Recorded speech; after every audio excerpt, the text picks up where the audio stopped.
we're all good to go here. We're back to Tactics Ogre, Chapter 4. I need to rescue an old man.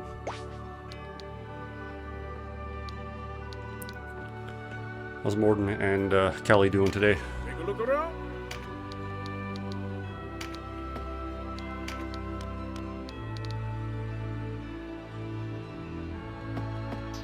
And yes, my sister, the princess, who I believe will be the next part of the quest after I do this side, and that will that'll lead to an interesting decision as well. I don't think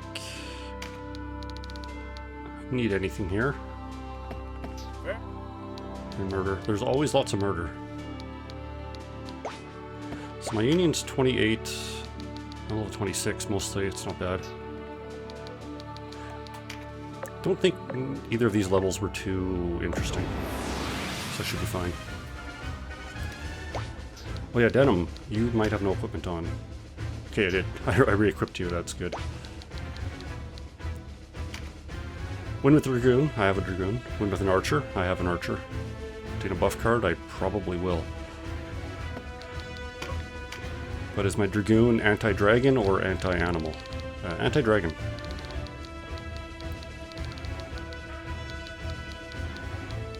So they have a pretty reasonable line, but because of the terrain being what it is, most of them are going to be hard-pressed to reach me. Just a Dark Dragon, we know what they're all about. Flame Dragon can walk on the lava, so he's actually fairly mobile here. What the fuck's his ring he has? Just whatever, speed up. The boss is a warlock, has 4 cards on him, so he's only 1 damage. He's also got Spark Sphere 3, so he can actually do a fair decent bit of damage. Boyd, I didn't want to remove you. What do I have you geared as? Dragon Killer? Perfect. I'm going to put him up to the dragon side there. Now who else do I have? Wily or Arca or the other dragon? This might be a good one for Arca, because I have a pretty good sight lines. Get a crossbow user up here.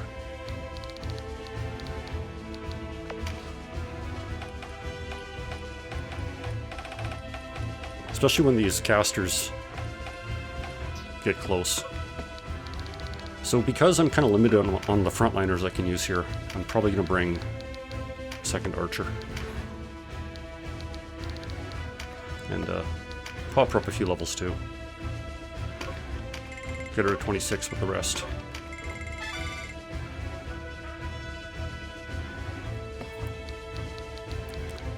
You have tremendous shot, crossbows. I want to get that new finisher going. Crossbow finishers are so good.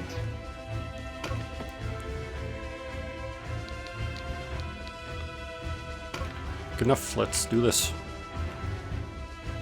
Mount head on.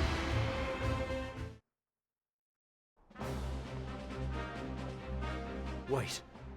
You're Denim! I might ask the same of you. What are the Barkram about? If you want to know, you'll have to beat it from me. Apply directly to the forehead, yeah. La Raza. I like his style. Fuck you, beat me up first. Short and sweet. So this Terror Knight is going to take 30 years to get anywhere useful, so I don't need to worry about him.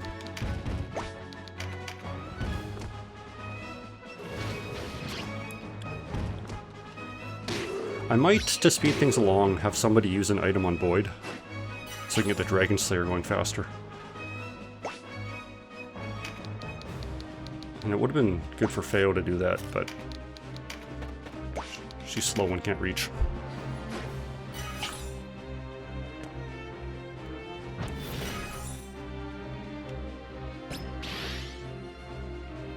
Callie could too, but Callie proc concentration, so I could probably charm something.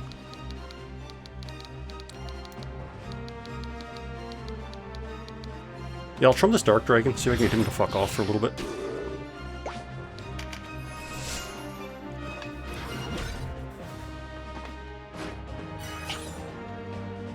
It'll buy me a little bit of time to deal with this Red Dragon, and then I can take over that main island. Another good start for Orin. Start hitting this gremlin up here. 147.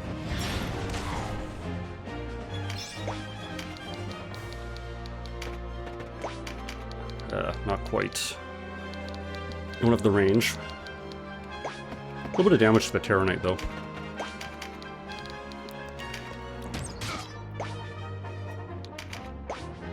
I think Morden can probably reach. Bows typically have a bit better. Fuck, this bow sucks ass, too. I'm not getting any vertical distance out of it. We'll go pester this Terranite as well.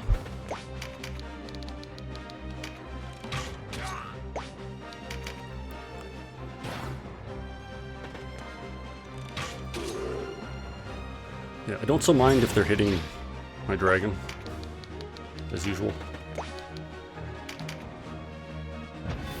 He's making a very good tank. Oh, you fucker. Okay, so that charm was worthless.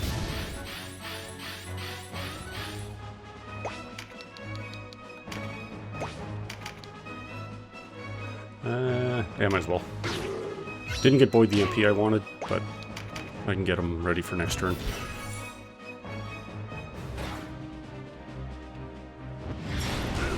Ooh, that guy's got some range on him. What does their Dragoon have? Just Dragon Slayer. So, Tantalus has to be a little wary of that. I want to get Trash up there to get that card, but whatever. They're very vulnerable to AoE attacks, obviously. What can I do with Denim?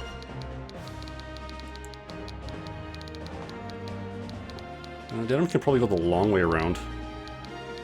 Not a super long way around.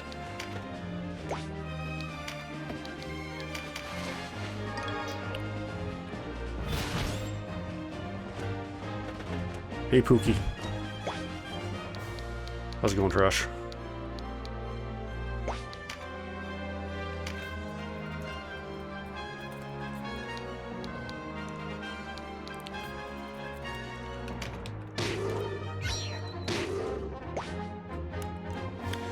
Not bad.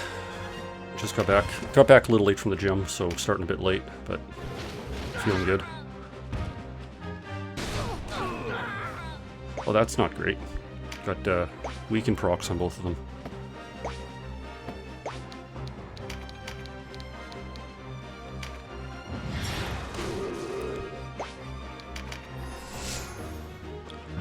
So how was your weekend? I guess it wasn't really your weekend. You worked those days.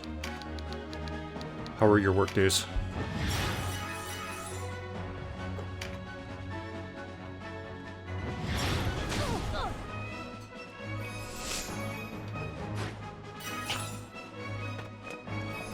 So busy.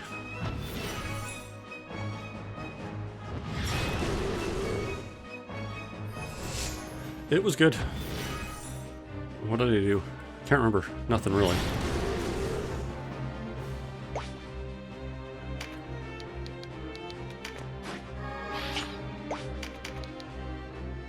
Nothing's best, yeah. I remember, like, I did something. Can't remember what.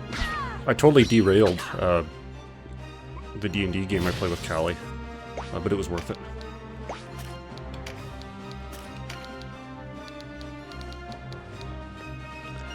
Yeah. Yeah, we're, there's this giant sentient, I don't even know what to call it. It was like part slime, part fungus monster, and like the thing's like as big as a country. Like it is an entire country, and we pissed it off. And barring any good ideas on how to deal with it, because now he wants to destroy all humans, I had the bright idea. We go back into the past where it was really small, and then we kill it there, and then we do a bunch of stuff that may or may not work to try to get back into the future. Yeah, we just kind of shot it with a nuclear cannon for no reason. We're like, okay, we're leaving. Let's shoot it just for fun. By we, it was just one person, and nobody really felt like stopping him.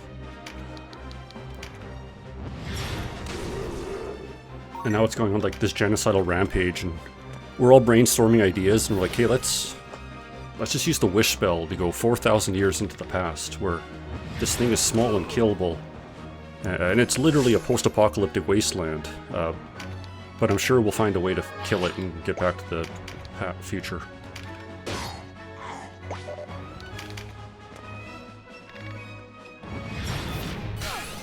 So that's where we're at. It was a bad idea, but it was the best idea.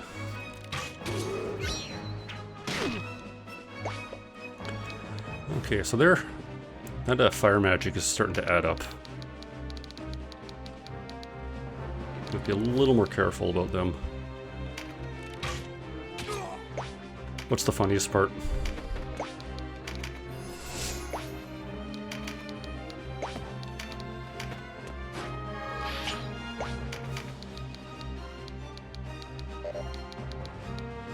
Oh, that's a decent shot. If you would have talked to it and bargained with it, it would have solved it. Yeah. We're not the most diplomatic sometimes. But like, we didn't even try it. Like, one of the people that could talked to it once, and was like, oh, I'm gonna kill everybody. And then it started attacking this nearby monastery, and we're like, oh fuck, well, now we gotta kill this thing. Let's not even try to be peaceful. Can that guy get me down there? Well, that is land. But I also don't want him getting that thing. Oh well.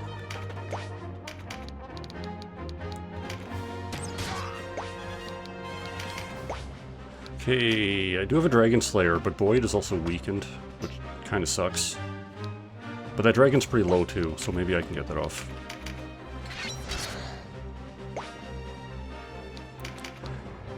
$180. That is painful. Oh yeah, we nuked it and then it immediately attacked us and we kind of fought off its appendage, I guess. And then we're like, okay, we're out of ideas. Let's use a very risky experimental magic that may or may not work to send us into the past. To a land we know is utterly fucking devoid of civilization and life. To find this thing and then kill it, perform some other tasks that are nearly impossible, and find a ruin that may or may not exist that can link us back to the future. Okay, well Boyd, you're just gonna have to heal yourself, because that weekend was just too strong. Yeah, now Callie has to plan everything, figure out how it works. Well, that's good corpse breath, though.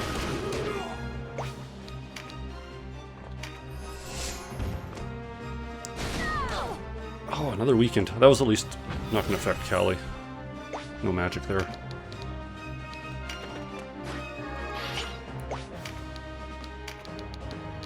$198, not bad. Who else can I hit? Do they have any clerics? They don't. So even this little bit of chip damage is going to be pretty good. Oh yeah, rat. That was funny. So we're kind of rebels against this evil empire. But part of it is like a lot of the troops are conscripts or desperate or whatever. So like most of the party isn't trying to kill all Imperial soldiers just at will. We're trying to like more or less be peaceful. So we're leaving this village and we notice this Imperial spy is chasing us. And I'm like, hey, we should capture this dude, bring him to our ship, and interrogate him. And so it's like, okay, let's do that. So me and the Wiley, the other melee guy, we're like, okay, we're gonna ambush him, beat him down, and we can incapacitate him that way. So everyone's like, okay, got it. The necromancer wizard in our party fucking throws this like giant max level acid spray at the dude, completely melts him, like turns the guy into goo. He is like barely recognizable as a human at this point. So like shit, we're scrambling to like revive the kid because like, hey, we still need the information out of him. We don't he's useless to us as like a puddle of gelatinous mass. So we use one of our resurrection spells on him, bring him back, keep him as a prisoner for a while, and he hates it. Like we're not trying to be shitty hosts, but we're shitty hosts. Taking him all over the world in an airship that he's like stuck in and can't do anything. And then he has like no useful information to it for us. He's like just some dumbass grunt. So we just leave him in a town. Like, here's $50. Just call a cab. Just get over our face. You're too much to handle.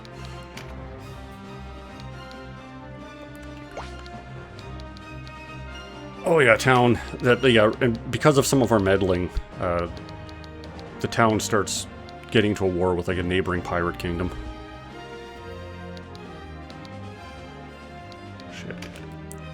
I gotta back up a little bit. My HP's getting low. But I can't because of all their fucking rampart orders.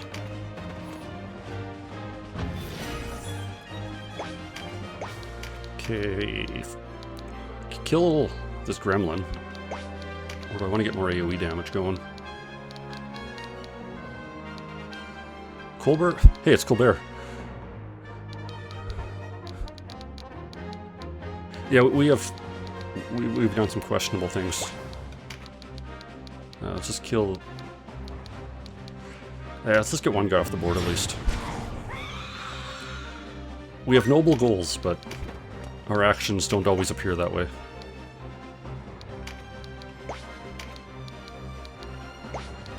Okay, heal. That'll be good. I don't think Arca's at risk right away, though. It's a pretty strong heal. Somebody may die, but that's a risk I'm willing to take.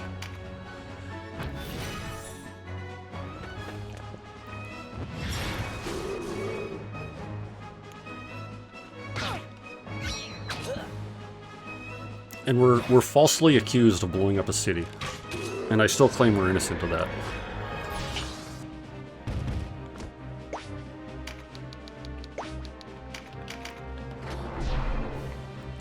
Because we snuck in. We're here in the city, like this big capital. It's like this giant engineering hub, and it's where like the Empire's top engineers are. And we're here to rescue one of them that's been like conscripted and working against his will. So we're in like the big workshop. We're ready to bust him out, and they have like this big craft golem that's doing a bunch of stuff. And so we stick a bunch of experimental explosives into it, and it falls into the forge, and it starts a chain reaction, and it starts exploding. So we're flying away with the engineer and his like prototype airship, as like the city underneath us is just erupting into a volcanic hellscape, and like, hey, it's not our fault.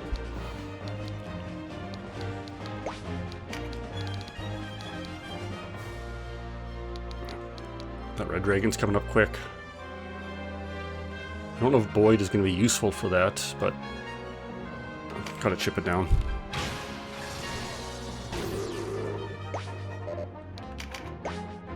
And so if they weren't making like super weapons in the basement, they would have been fine, but they were making super weapons in the basement, and some of them broke, and the rest of them broke.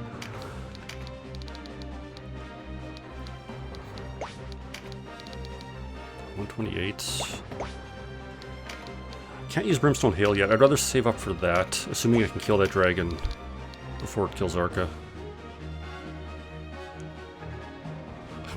We walked in and it just broke for no reason. I have no idea what happened. Yeah, like we were just kind of there in the vicinity, and it just started sparking and flames came out and it fell into a pool of magma and exploded. Yeah, Dragon's probably going to finish off Arca. Oh, no, just going to take a chunk of the fail. Fuck, that's a beefy hit.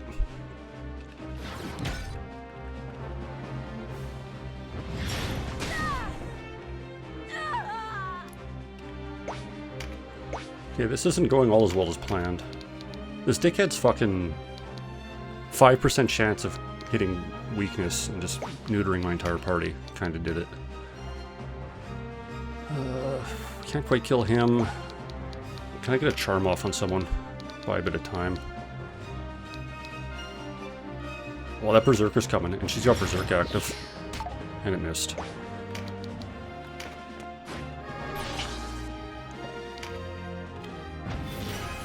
Okay, I have enough for a Resurrection. I also have enough for a big heal.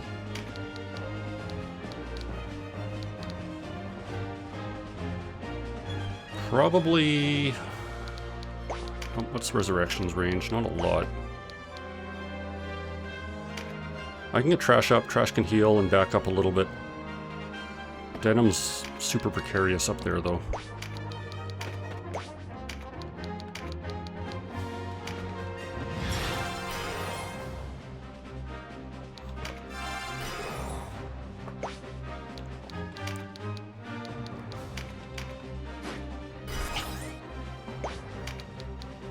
Should be stocking some better healing items, but those are so heavy. 212. I think Denim can handle a few turns up there. Not like he has a choice.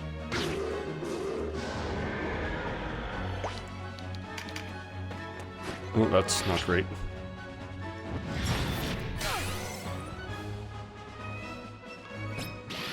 Okay, I wonder if I can get another charm on someone. It's the dragon's turn next, but they're kind of ass. Oh, I can get the Berserker. 64% chance too.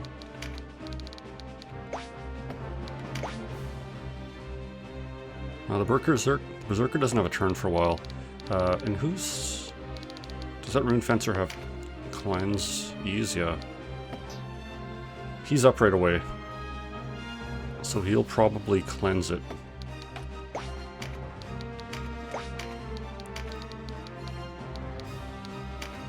Is that such a murder?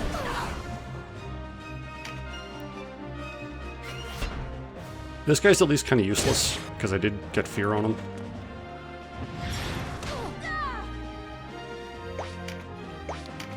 $60. So that's a good AoE. I don't think I have range to hit anybody with it, though. Oh, I can't hit those two.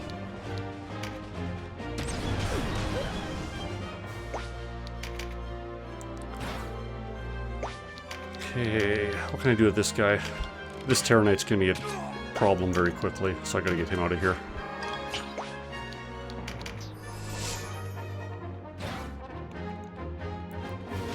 Oh, this isn't good either. Their archer has a range upgrade and a critical hit.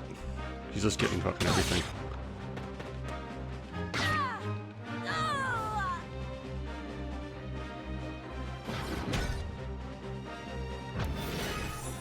If I can sneak over to that Warlock, I might be able to kill him with Denim. Like, not in one shot. But I'm thinking I'm very shortly not going to have the ability to do much else. So I could fear him. That would cause breach. Or I could do half his HP right now.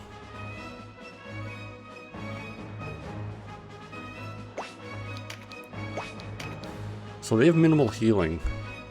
Chunk his HP. Yeah, I'm thinking, like, if I breach him now, I probably can't kill him next turn. And I don't think anyone else can really help Denim at this point. So I'm just going to do what I can to him now. Oh, that sucks. Anyway, Denim should be able to reach him again. I just gotta kind of stall the fight until Denim's next turn.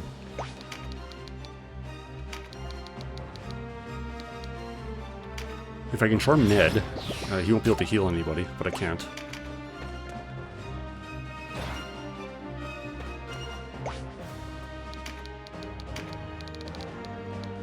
$63. That's a good chance too.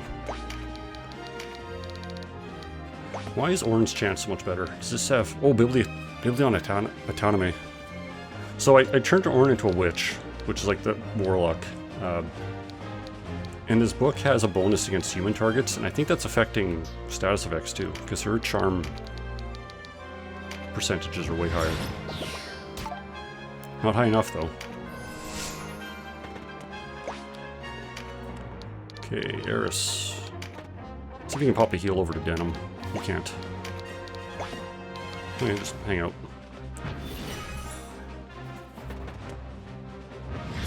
The death timers are still pretty high. 2 turns, 3 turns. And Denim is back on the turn list, although the boss is double turning him, which is annoying.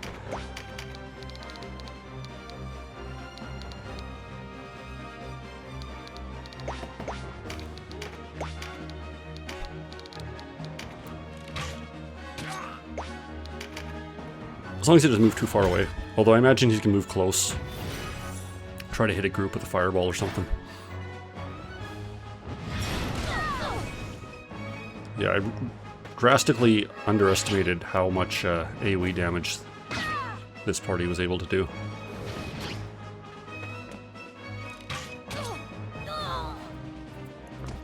So super sloppy, but I think I got it on Denim's next turn. Plus, no, that fucking red dragon hitting everybody with weakness. That was bullshit. And then doing it on the second turn, like, that's like a... That just doesn't happen. Because if Boyd wasn't weakened, I could have killed that dragon on that turn. And then, with that red dragon out of the way, I would have had some room to maneuver. Jesus, 700 fucking damage. Okay, that might be annoying where that Berserker went.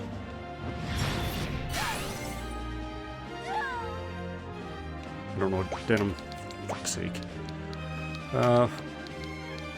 Okay, Denim has another turn. No, the Warlock is going to be there.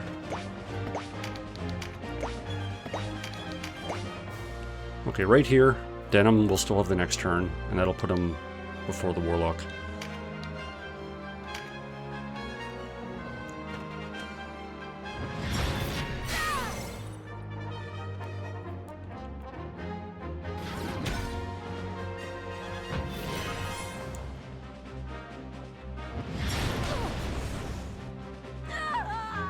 Holy shit, calm down. It also doesn't help, I have like all these 60% charm chances going out and it's all missing. So the fact they just neutered everybody without any counterplay, and then all my options missing. So it was just not a lucky fight.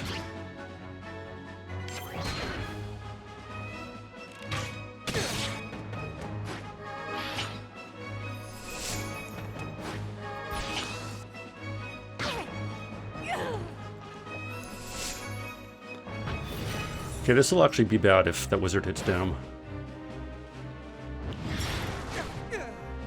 Not bad enough, though. Small mercy there. Okay, you can fuck off. You're after Maruva too, aren't you? Waste of time. Too late. Our friends have him by now. Okay, super sloppy.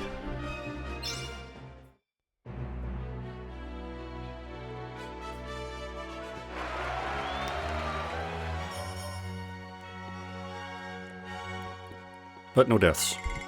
Flawless victory. Sloppy. I should fight Ilbert again for some reason. Put him in an ultimate. Shinru ultimate starts with Ilbert.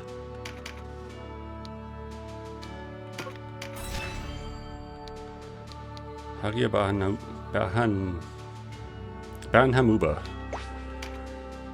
Okay. Yeah, it's pretty soon I think I have to upgrade my mending seeds because they're just not healing a ton. Probably decent enough. The mending salves are so heavy though. 30 return. It's like double the mending seeds.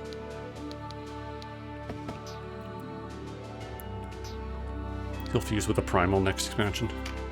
Yeah, like you start the fight with him. Summon Shinru. Fuses the Shinru. Okay, so this I think is the first time we run into bottomless pits. So getting knocked back into these, it ain't great, to be honest. Sherry's down there, she's kind of scary. In terms of victory, So I have to kill... Okay, I just need to kill the leader. I just need to bring a wizard. I have that. Tina buff card, I can do that. You want to see someone get dropped in? If I get any enemies in position to do so, I will drop them off without hesitation. So I need to defeat Sherry, but I don't want to kill her. If I get her to low, she'll retreat. And then I can recruit her later, I think, on Chaos. I think I can recruit her on Chaos. But she's just as scary as the Warlock last mission. She's got Engulf, Meditate, she's got AoE and a level 3 spell. But she is kind of the scariest thing on the map. Terror Knights and Dragoons I can deal with. A Knight Dragoon on her side. But I do need to be careful. Like, up here looks like a good place to stand on. And then Twiddledum over here will just come up and push them off the cliff and they'll die. If I recall, these ninjas are also annoying. But ninjas aren't typically the most threatening thing. Good level for both my archers though, because I do have high ground and sight lines. I'll probably swap out Wily for Boyd, because there's no beasts to deal with.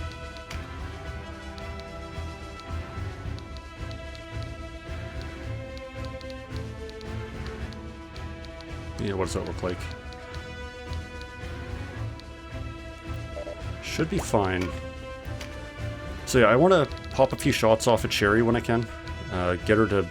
I probably need to get her to 150 HP. And then she'll retreat and the fight will be over.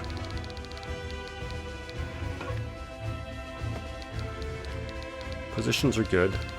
This extra height should actually give more than a ton of range. With relative safety too. Arca doesn't get the range from the crossbow range bonus, but I can still get her on the stairs. What do these knights have? Okay, they don't have phalanx. But they will clog it up with Rampart Aura. So Denim and Tantalos are really my only front line here, so they're going to have to hold the line pretty tough. Trash and Wily are just skirmishers. So I might be depending on a lot of charm spells too. Just to kind of free up what the front line looks like. No use to feign ignorance, father. I know you know. I do not, and I wouldn't tell you if I did.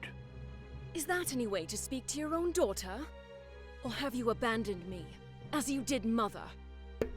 I've abandoned no one. Then you'll tell me where to find the Apocrypha. You'll have no aid from me in that foolishness, Sherry. None. You leave me no choice but to bring you with me. What? Unhand me! I'm sure you'll change your mind once we've reached time. Do not do this, Sherry. Prepare him for the journey.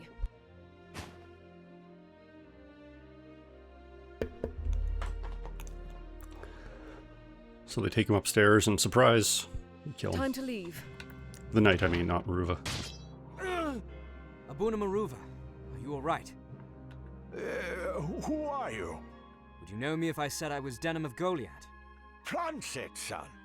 There will be time for talk later. Let me handle this. Yes, but please, spare the woman. What? She is my daughter, Sherry.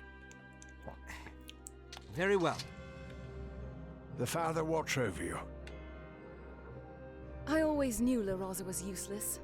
All breeding and no substance, that one. He's the one guy that nearly fucking killed my entire party. What about you, Denim? I seem to remember you as a Fey child. Delicate as a rose. But no matter.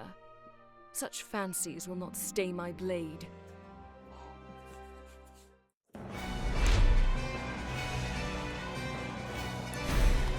Yeah, like, that was probably my hardest fight. Except for the one-on-one, I had to retry that one a whole bunch. But, like, La Rosa took me straight to Browntown. Like, that wasn't good at all.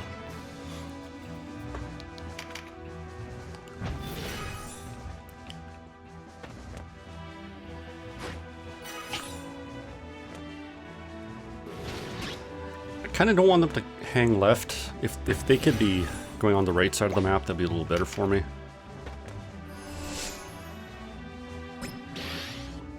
But I guess if they all group together, I can just throw a ton of AoE at Sherry and snipe her with a few things.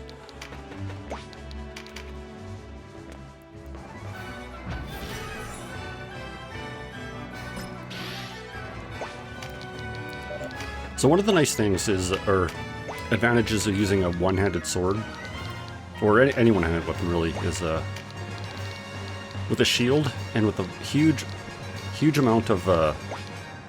Can I destroy this? No. With how many levels have bottomless pits? A shield is basically a guaranteed knockback. So if you're a one-hander with a shield, not only do you have like the defense and the blocking and everything, you can just push assholes off bridges all day.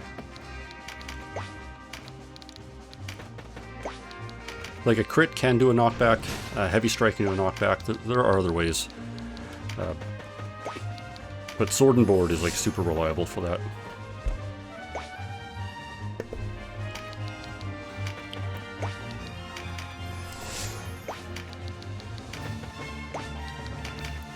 I believe there is a passive ability. Oh, like that, counterattack. I believe there's a passive ability that stops you from being knocked back. But with only 4 passives, and so many of them are extremely important for Jesus Christ, for character builds, I don't typically run that unless I extremely have to. Yeah.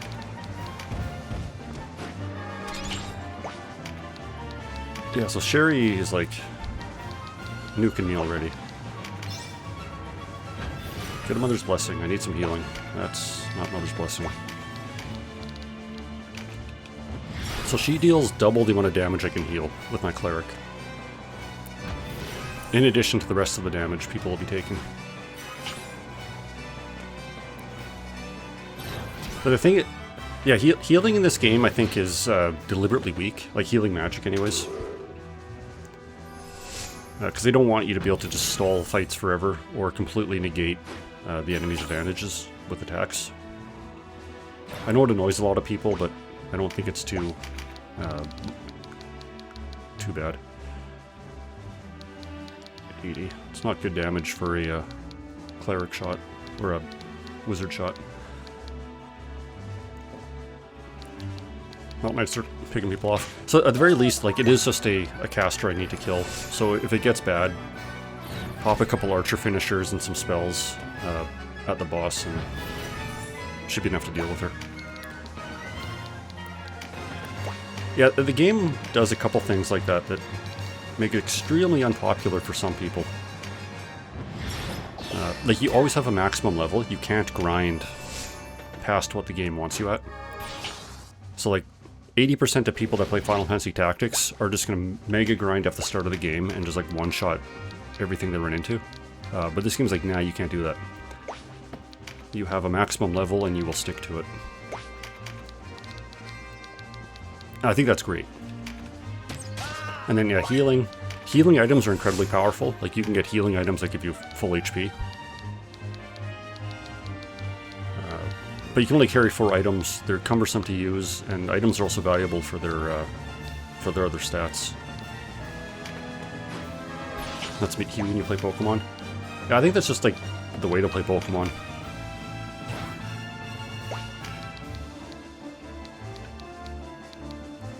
Can I get another charm? 71%. It's got to be the biblioanatomy, whatever. Can't speak Latin. Because she has just tremendous odds on charming people. I think the Terra Knight I'm just going to beat down this turn. Denim's going to hit him. Trash will probably hit him. Wily might hit him. So I'm not worried about the Terra Knight. The Dragoon doesn't really help me, but the Knight might be useful.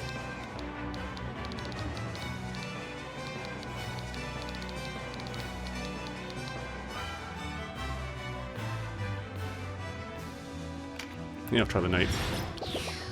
Orin is on the cliff there, so it is a bit dangerous. If she gets hit by an AoE attack from the side, it could push her off completely. But I don't think she's a prime target for that.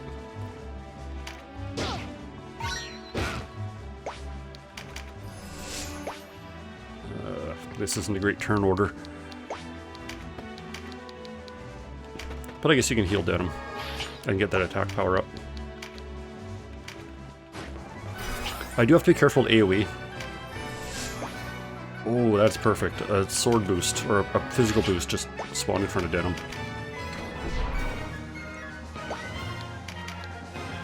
Unfortunately, this Terror Knight is going to get a fearful impact off, so I couldn't finish him this turn. Hell yeah, hit that witch. And that ninja, I didn't have counterattack. So yeah, those two charms already have paid off. Because I have, I wasted 2 of their knight's turns, and they both dealt damage. Unmitigated. Oh, that was bad. That's fine, okay, so... Big guy here is just gonna... Actually, what does this Dragoon have? Dragon Slayer. Okay, so she's a little scary. But I don't think Tantalos is at risk of really getting too beat up. I just have Dragon Scale spam, or Dragon Scale turned on though.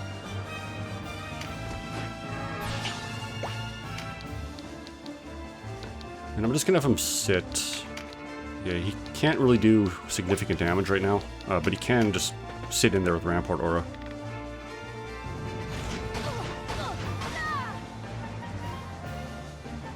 Give me a Mother's Blessing, I need a big heal. Nope. Small heal it's gonna have to be. So clerics have a chance of, it's called Mother's Blessing. It doubles the amount of healing they do on their turn. Obviously that's a good thing. Okay, Eris is frightened, so she's not doing a ton of damage.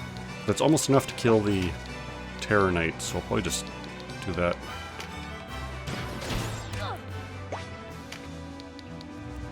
She is breached and feared, so she does take bonus damage.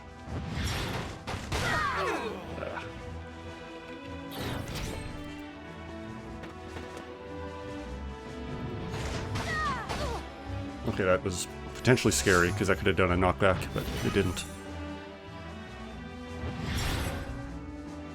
Okay, 1 charm fades, but I did waste that cleric's turn, so I think I'm still ahead. Dragon Slayer, 700. That's a bit scary, but not debilitating yet. I think Morgan can kill the Terror Knight, probably best. Don't need to worry about her anymore.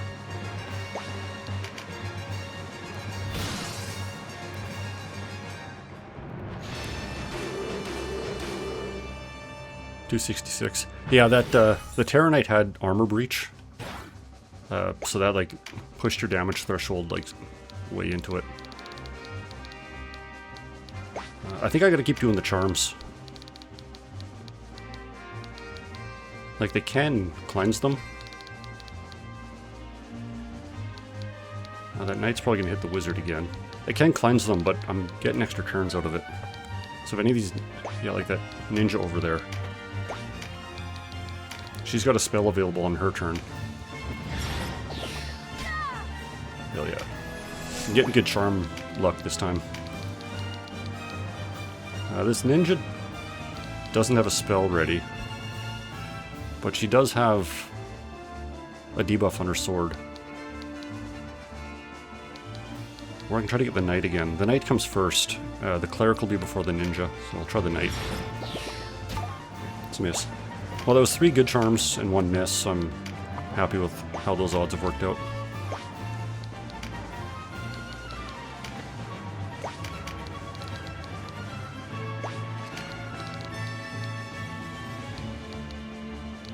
No finishers on Arca yet. Probably just start plugging this Dragoon.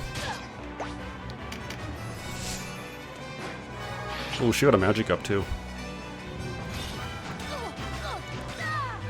And she knocked that other ninja off the cliff. So I would say that was the right charm target. Okay. Trash can totally ruin this ninja, so let's do that.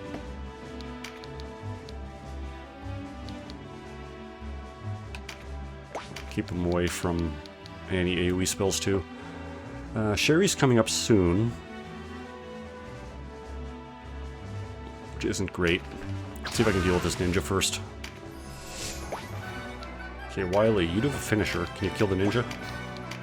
272. No, you can't. His turn is a while away, though. But Sherry is up next. Okay, it's the knight that I have charmed up next, and then the other knight, I don't think she can do much. And then Sherry. I think I gotta... I don't know if I can heal Denim enough. He'll be at 4, 5, 20-ish. I gotta try.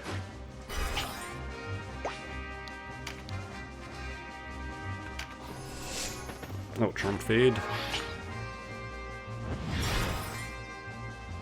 Oh, that knight's Charm Fade too. Perfect. Of course, he gets a big fat heal on the ninja. Ooh, okay. Dragon Scale, perfect. So he does not take a lot of damage this turn. He also has shitty items on, so I can't really heal him. But he's just gonna stand here and take hits. Denim, what can you do to that ninja? I need him gone. 402. And then Eris can probably finish him. So, good enough.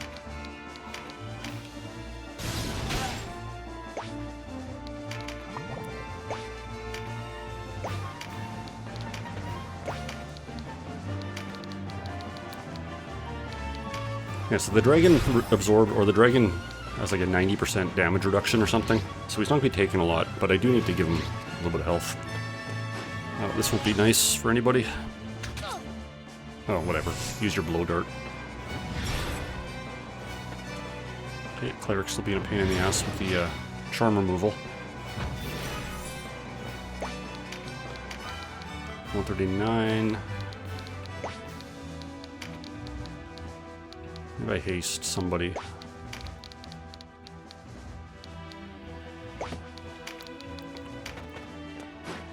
Or I keep healing the dragon.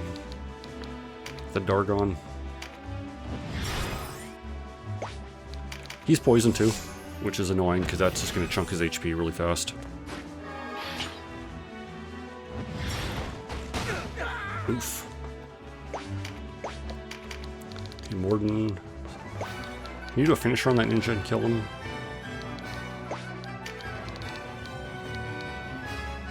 No, but maybe you can put him to sleep. What's a crit gonna do? 140. Yeah, I hope this puts him to sleep. It does have a chance. It didn't. I was hoping she'd get a knockback with her counter. That's why I placed her there. I don't think I've ever seen that ability before.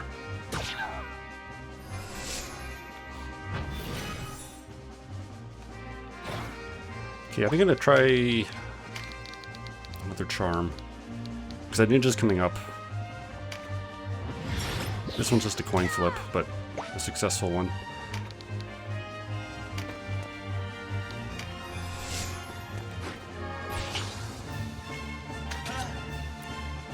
Worthless fucking turn, but it wasn't a turn that hit my party, so I'll take it. Callie's in concentration, probably means I can do another charm. Now, Cleric's a while away, so I could probably... Not enough points for that, Warden. 29. I'll try to hit that witch.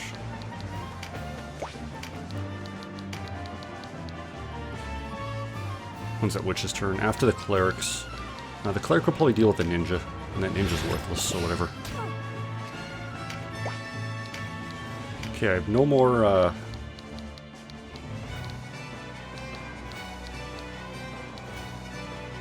no more Dragon Scale, which isn't great, but I do have a Corpse Breath.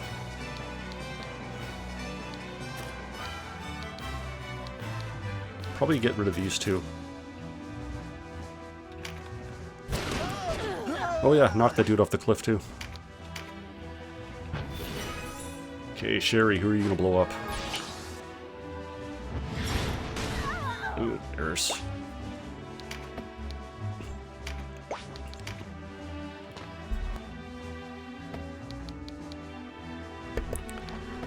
Okay, I probably start... Jeez, that guy's got a sword up. A little scary for Wily to be there.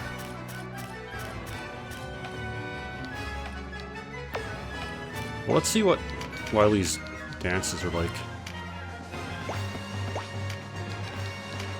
How much does this actually heal? 115? That's about as much as a cleric heal. Not quite, but for hitting 5 people? I could do this or Lion's Dance and give everyone attack up. Trash is up next. And Trash doesn't have enough MP for a finisher, so not a big deal. Denim's coming up pretty soon too, though. And probably can finish somebody. Well, let's just try to stay alive.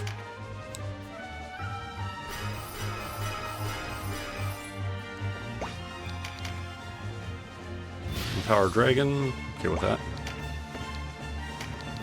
That ninja's mine. 232 is not bad, probably the best I'm gonna get. But Trash can also do a pretty big heal with the lobber.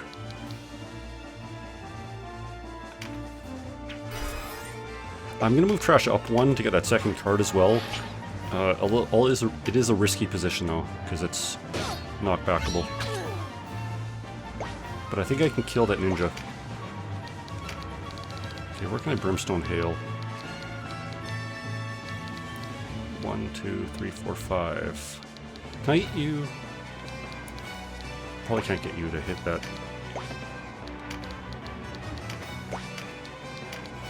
Well, it's a very risky spot, but I still can't quite make that one.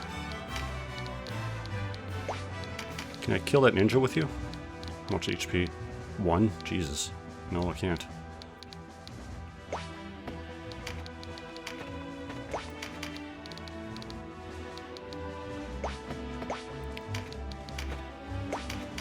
Bring Arca down that side. Can you make that jump? 1410? Probably not.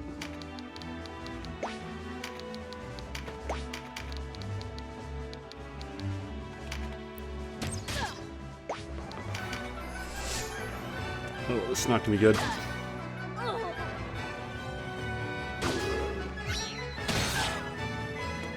Not bad for counter. That Rampart Shadow was a little annoying, but not the end of the world. So I think I have to Fearful Impact at night, because he's going to go rough shot over everyone right away. And with him breached and frightened, he's much less threatening. When's that ninja's turn? Okay, someone should be able to finish that ninja by then.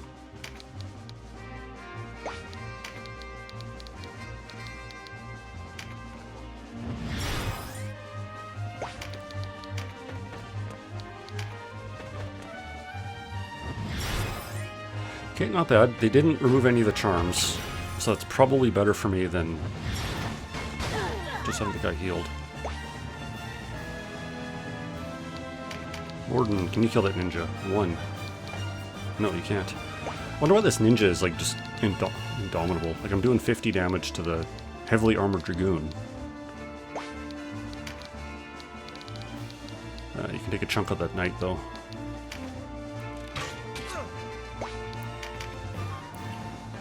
Dragon Scale, another good one. And I have a Corpse Breath.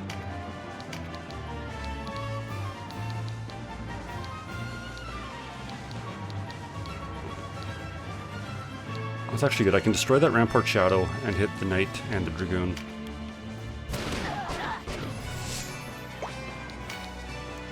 And I'm going to move him in a little.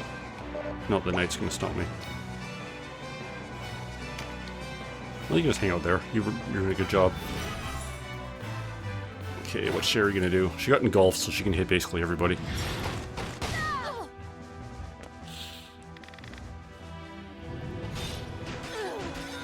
Ooh, that was nice.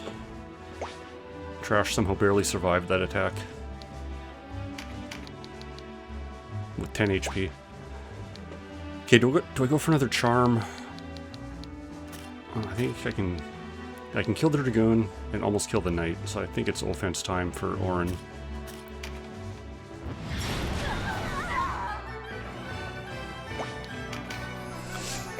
Trash is up.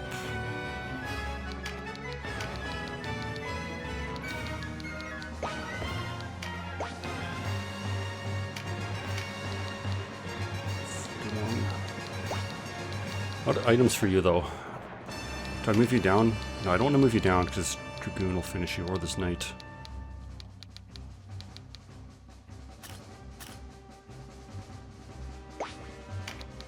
I wonder. That doesn't quite hit Sherry.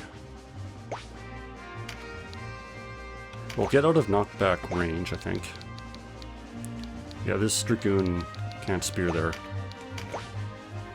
We're gonna have to have someone throw some healing items that way, though.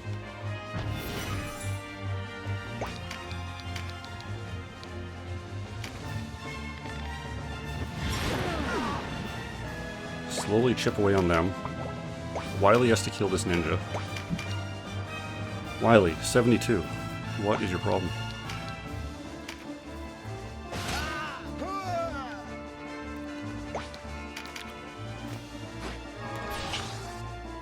Yeah, I don't know why that ninja was just like the god of war, but he was.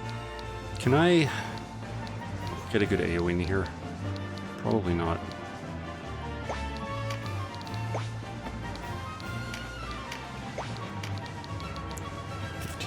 Can't kill the knight. What would a brimstone hail from here look like? I can hit the cleric. It's kind of a waste. Auto attack on the cleric, though.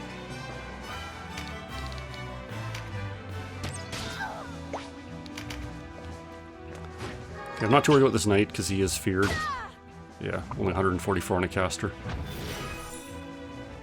Still no Mother's Blessing. Okay, give Trash a big heal. Not too big, I guess. 231.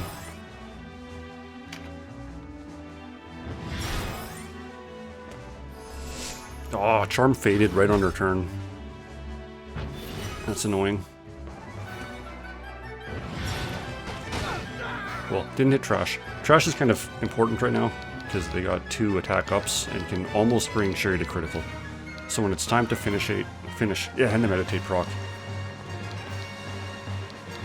Rolled a nat 20, broke the charm, and got her passive.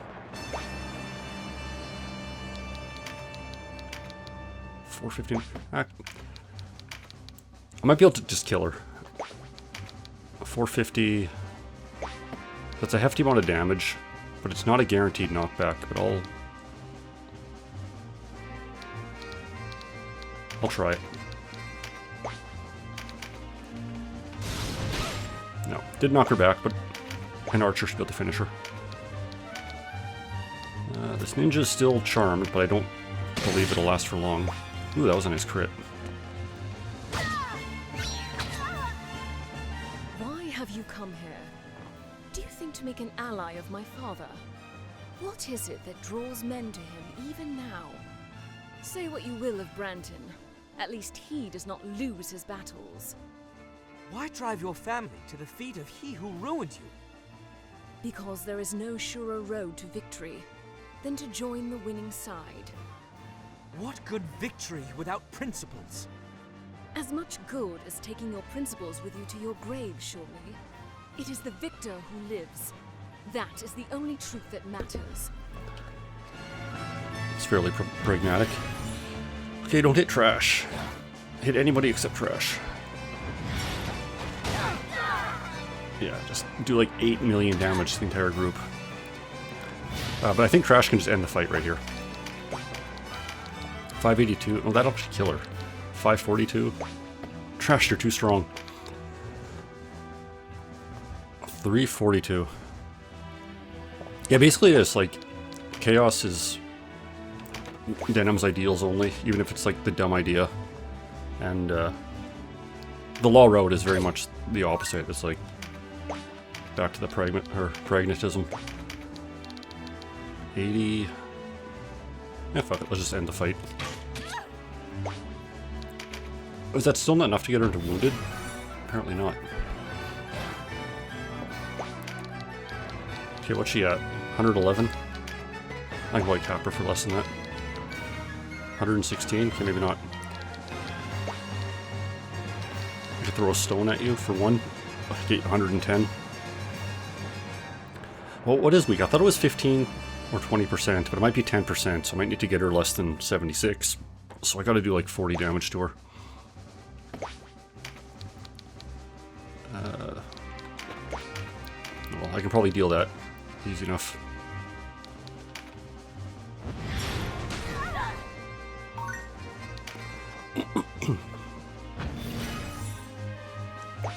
She is Earth, so what does Wind do against that? 118. Even more. I'll just kill that knight, I guess. And that's agility.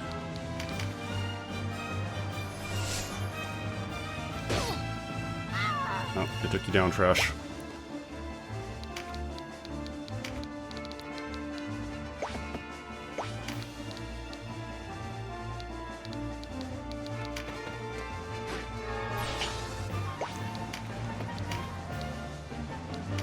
Oh, 66. Whatever, let's hack into that Dragoon.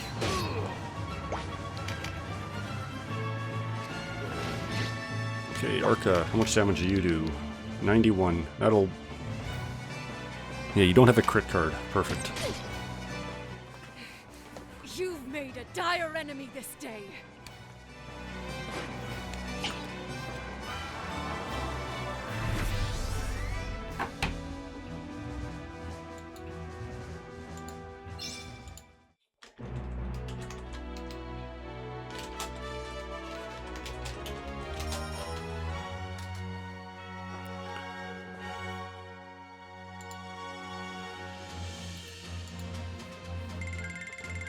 Level ups.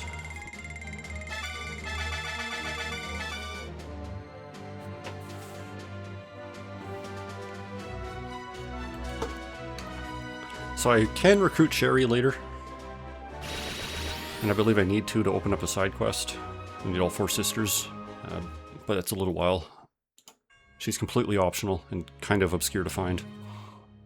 So Prancet has rejoined the Great Father. I grieve with you. Then help me. What good will come of it? I know you are no tyrant, no Balbatus or Ronway. But it is the people who suffer in any struggle, however noble. I should try to get her. Points fingers together. I will. I'll probably do most of the side quests just to show them off, because Chapter 4 is loaded with them.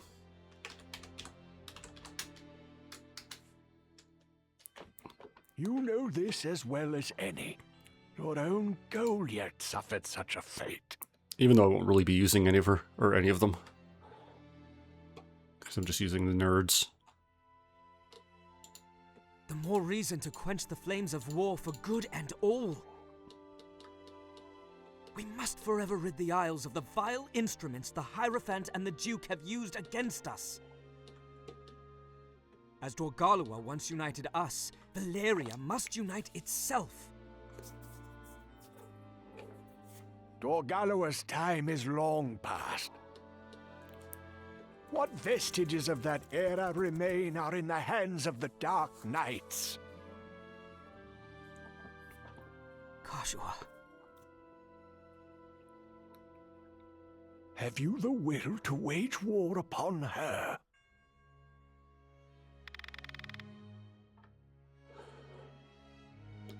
I can't remember what this is for.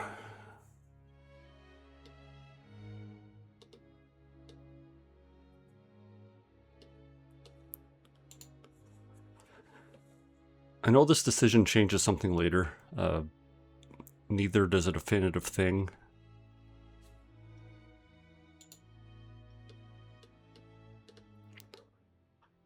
So I'm just going to say no.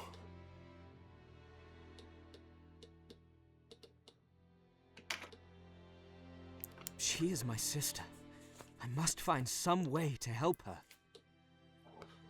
The old bonds die hard. She is family to me, whether by blood or no. Family. Yes, very well. Such aid as I have to offer is yours. You honor me.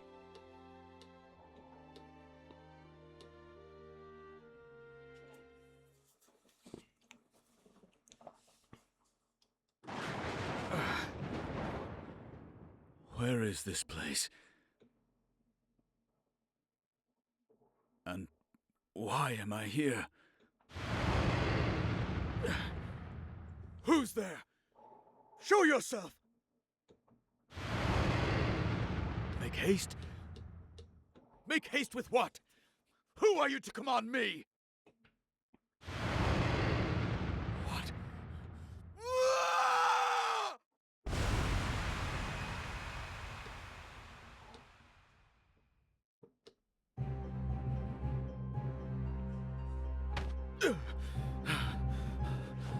It was a dream.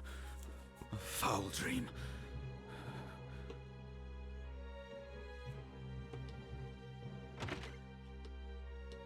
A report, Lord Regent. What is it? Lady Ferena's expedition for the Apocrypha has not reported in on schedule. Sherry. Oh, the Almorican's work. I cannot say, though given the circumstances. Poor Sherry. All breeding and no substance. The exact same thing she said about La Rosa. Perhaps they've taken hostages. Shall I send a party to Almorica? No, leave them. My lord? I said leave them. Do not make me repeat myself again. She was given a simple task and she failed. The Buckram have no need of such aid. As you say, Lord Regent.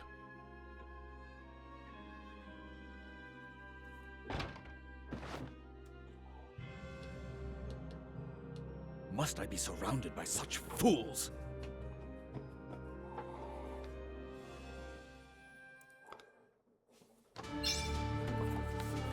Okay, where am I going next? Fidok Castle.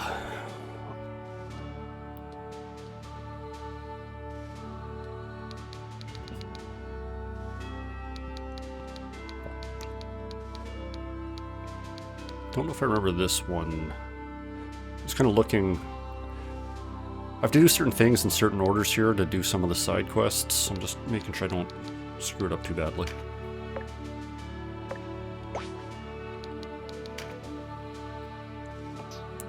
And I didn't see if new items were available, but I kind of don't think so. So I'm just going to take a quick look. Still on the Claymore, still on the composite bow, and heavy crossbow.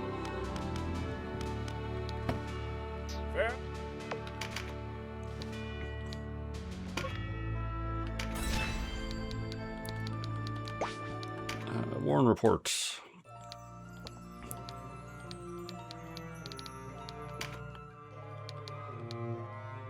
Port Olmush Den of Thieves. So that would start the Pirates Graveyard side quest.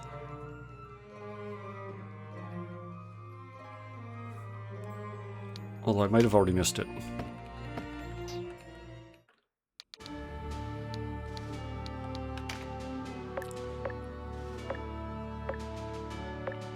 Oh, something's happening here.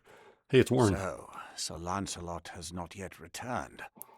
Let us hope he is all right. You should get some rest. Your wounds have yet to fully mend. I'm fine. I think I've staved off death another day. So, Warren, there was something I wanted to ask you. This has the sound of something serious. Why did you come to our isles? The real reason. Why do you want to know? If your ends are the same as Lotus, I would ask you to return to Zenobia. Oh. I have no wish to fight you.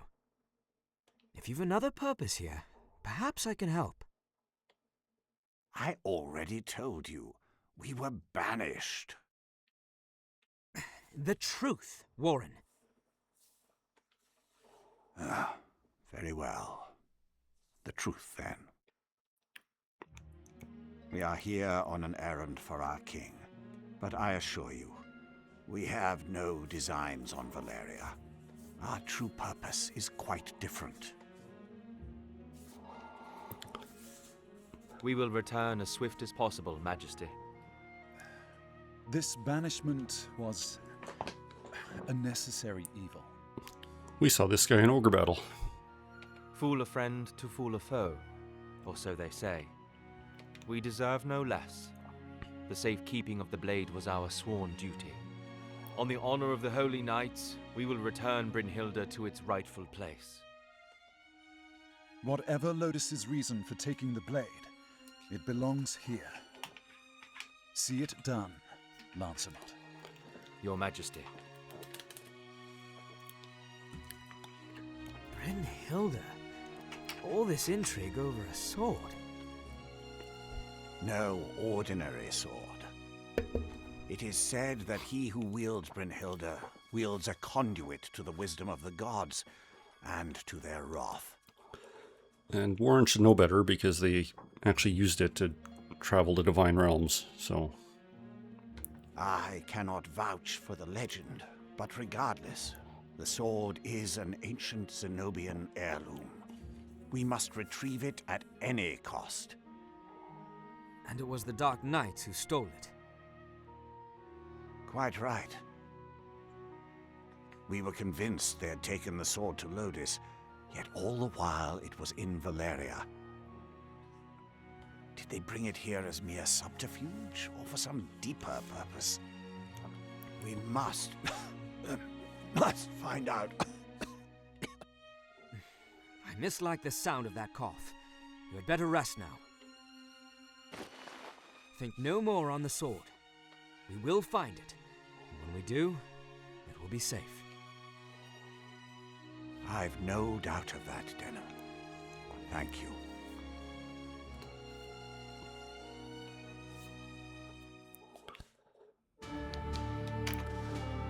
Wait, I think I missed the Pirate's Graveyard quest, so maybe I'll show that off later. Had a time limit on it. It's unfortunate. It's got some extremely good writing, especially the end of it, but such is life. I believe I can still do the Necromancer quest, and that is a bit of a hellish thing to do. Let's see if I have that. After Brigantis Castle. Okay, so Brigantis Castle is over. Go to the Warren Report. The Balmamusa dead. Is that somewhere?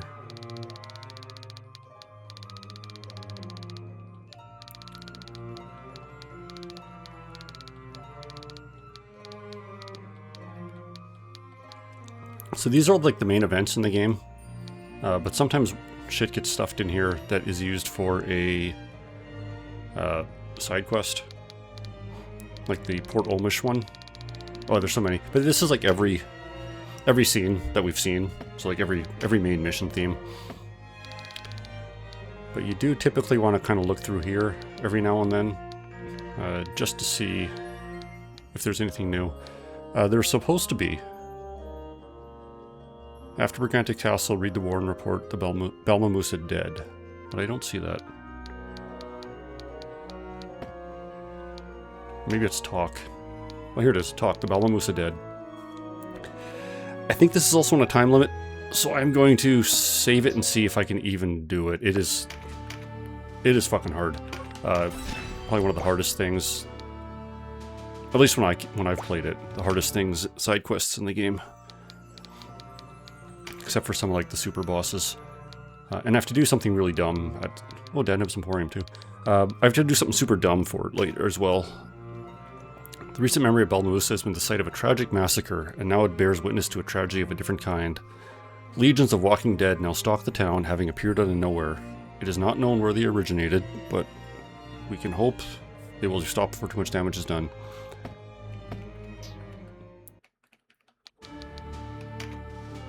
So I should get an optional fight here. I do get an optional fight here. So it's a chain of fights, so some of them are unremarkable.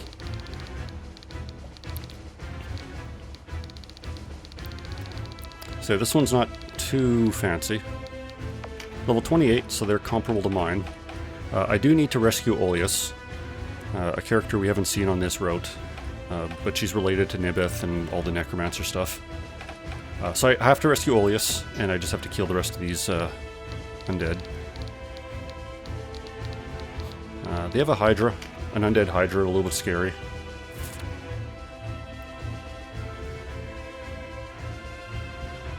Technically, I can recruit it with trash. It is a zombie, so it's on... You know, I'm going to try to do that. I'm going to put Recruit Dragon on trash, and I'm going to try to recruit this zombie Hydra. Because Hydras are recruitable, and zombie units are recruitable. So in theory, I could bring this Hydra into fights later on, and if it dies, it will automatically get back up. Just revive itself. I don't particularly like Hydras as a unit, but that's very unique, so I might as well try it. What else am I looking at here? We need them. I'm going to try. I'll have to see how this fight goes. It is a destroy everyone, so I'm going to have to destroy everyone regardless. So we'll see. A Griffin and a Cyclops as well. Makes Beast Slayer... Oh, sorry. Makes Beast Slayer pretty good, so I'll throw that on Boyd. A couple warriors, basic units, a couple archers.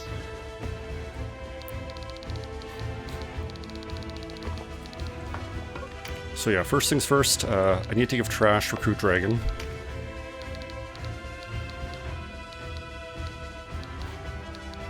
I'm gonna take Empower Dragon off just for this fight.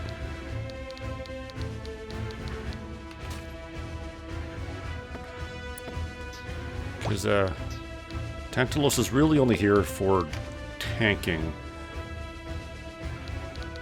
I'm gonna give him some better items though. Some Mending Essence +1 if I have any. Which I don't.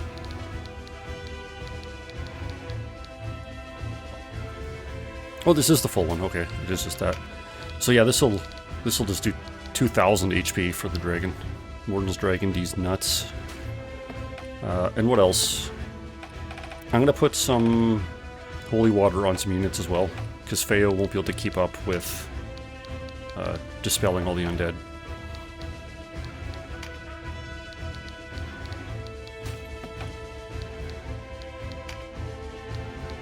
Because as we know, when we kill an undead unit, they just come back up in a few turns. So we are going to load up on some holy waters. Probably don't need them on the archers. I don't expect they'll be in the front line very long. And Dragoon, I need you to be Beast Slayer, I think, because I'm going to kill that Griffin.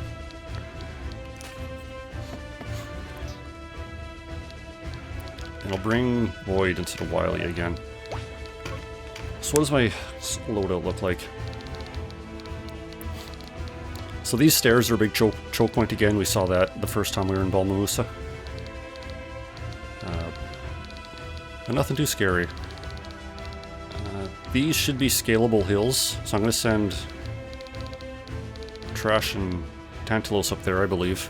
They can handle it. This is just a rogue. Yeah, he's a turd. Nothing special. And I need to get up to Ilias in a couple of turns, because if she dies, this whole side quest is over. So let's try that. So something I'm going to have to do before continuing too far in this quest. This game has a hidden stat, and it's kind of a... Who could have done this? I'll let this play first. Sleep souls, embrace the waiting everworld.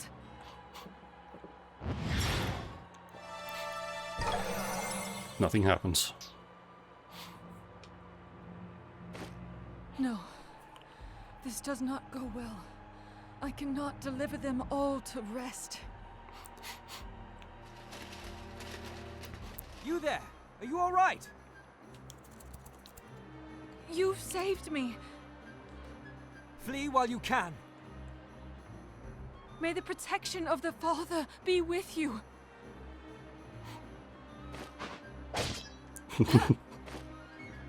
Tries to use the stone to escape. Gets knifed. If we'd only arrived sooner.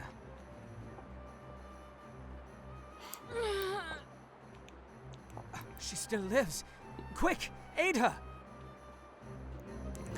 Okay, back to what I was saying. This game has a hidden stat.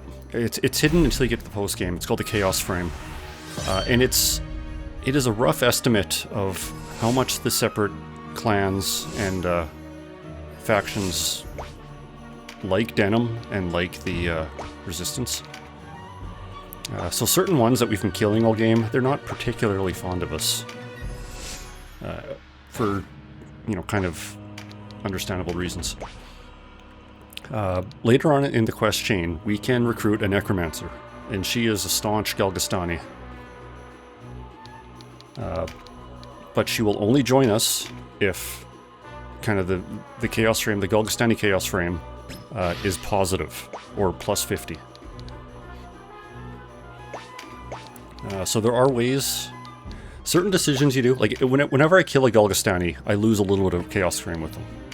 Whenever I kill a Bakram, whenever I kill a Wallister, same difference.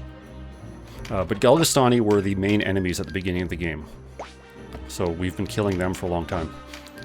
Certain decisions, like when you, early on, one of the castles was like, yeah, it's full of political prisoners, what do you want to do? And I'm like, I can say kill them or I can say release them.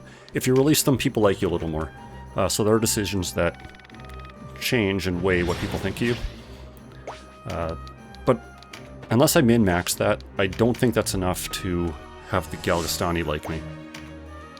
So what I'm going to have to... So another way of doing that is... If you recruit someone of that clan, like if I look at Trash, Trash is going to be a Wallister. Yeah, down bottom left, Trash is a Wallister. All my troops, except for Denim, are Wallister troops. Oh, Callie's actually Galgastan. Which is unusual, because I recruited Callie at the beginning of the game. So, the vast majority are Wallister, some are Galgastan. If a Galgastani falls in battle while on my team, oddly enough, the other Galgastani will like that. Because they're seeing like, okay, we have Galgastani fighting and dying for this cause. It must be a legitimate cause. So what I have to do to make sure that my Galgastani Chaos Frame is high enough is recruit a bunch of Galgastani, get them killed, and recruit a bunch more. And then get them killed, and then recruit a bunch more. And so forth. Eventually I can kind of find an average of how much they like me, and at that point I can continue the side quest. Yeah, so I recruit a bunch of them, and it shows that they're like on board with my cause, and then I get them killed.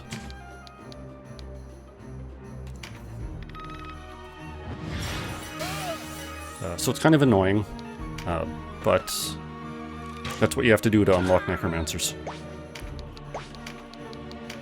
Okay, no MP yet.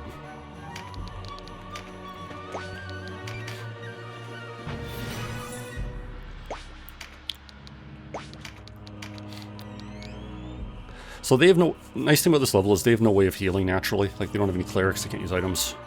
They're undead, so they can't really do shit. So any little bit of chip damage I do is going to stack up.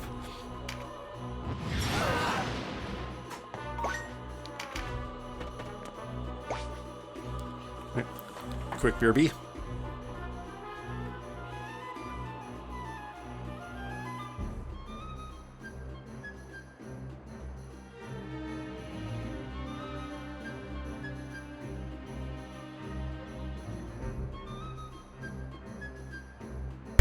Okay, I'm back. Having two archers, I guess, wasn't the smartest move this map, because they're gonna have difficulty hitting much of anything.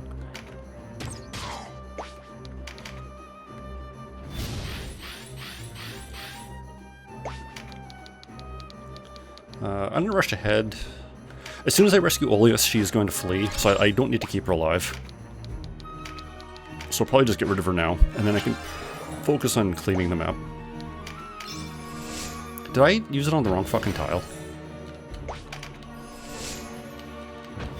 Am I that dumb?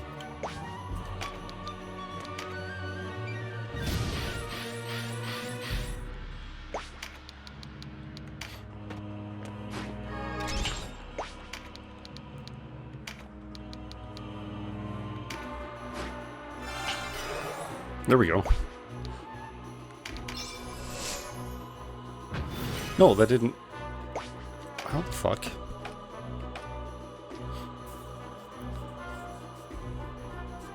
Does she get up on her turn, maybe? I don't know. She should have a turn right now. Well, I'll just see what happens after this. But she should have revived and teleported out of the map.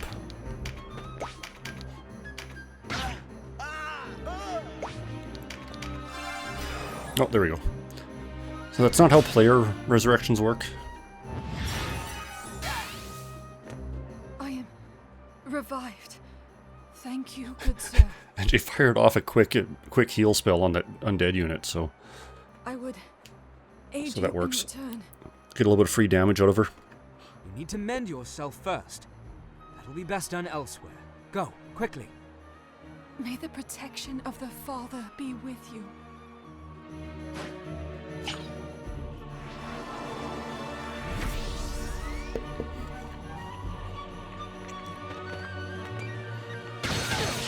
Holy fuck. What is it lizard smoking?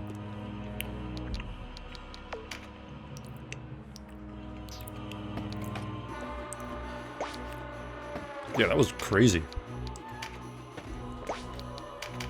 All he has is a crit card.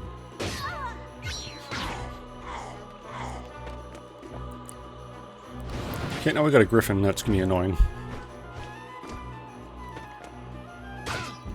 But by the time the griffin gets here, I think Boyd's gonna have Beast Slayer ready to go. Are undead immune to fear? That's a good question. How is a skeleton poisoned? That is also a very good question.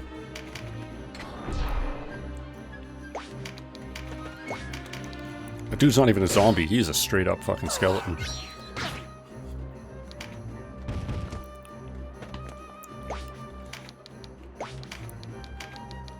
Okay, can I hit that breached? Who did I breach?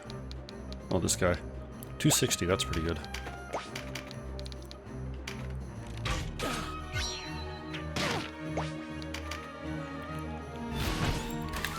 Oh, this is going to be a painful turn.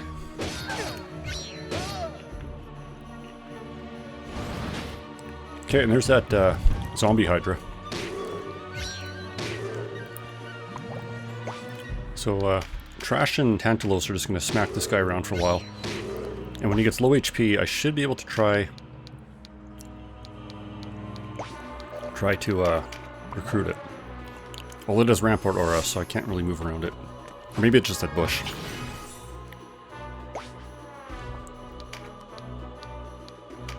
Not getting any meditation procs. Getting kind of annoying.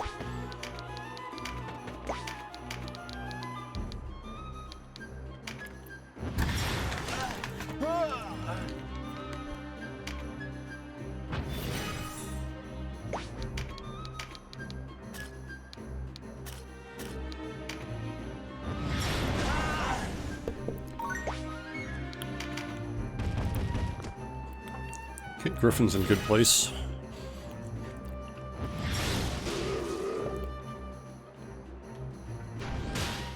Well, there's Blessing, there we go. So yeah, healing spells do damage the undead as well. That is such a weak heal, even with Blessing. So I can kind of double dip here. Heal Feo and damage the lizard. That's pretty weak ass damage though, so I might just pop a big heal instead.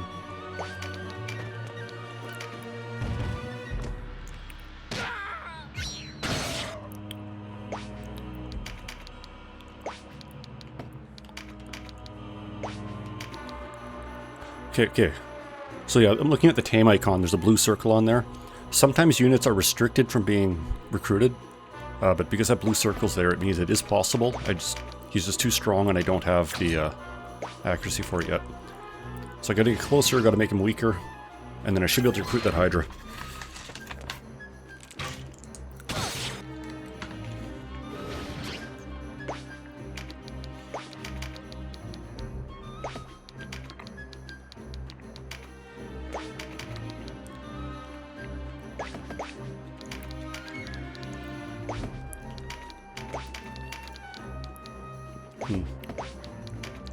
Can't quite line up a crossbow shot on this guy. Well, this works. So I can aim behind the boss, or I can aim behind the guy, and he'll get in the way. Beastbane, that's good. Beast Slayer. 1560. Or 1700, Jesus. Probably hit the Griffin first, because I can double dip and hit this fighter as well. Oh, I got a breach on him too. That is excellent.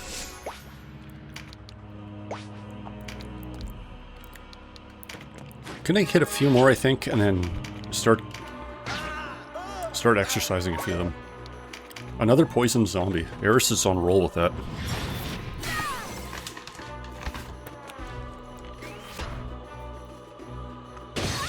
Ow.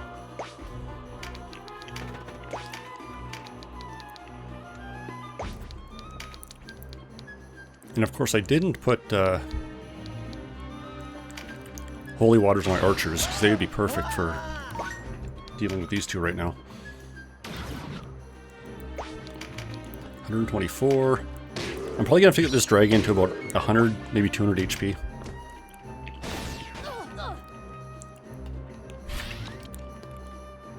And then he should be in recruit range, which will be sweet. I've only ever used zombies in the end game, so using one for most of Chapter 4 I think is be pretty cool.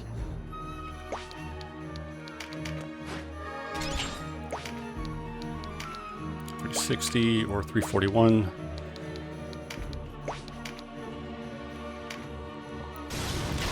And it's actually kind of cool. So I could also make Callie into a necromancer. And so not only would there be synergy there having the Dragon Master or the Dragon Tamer, but necromancers get a bunch of really good undead stuff too. Like, obviously.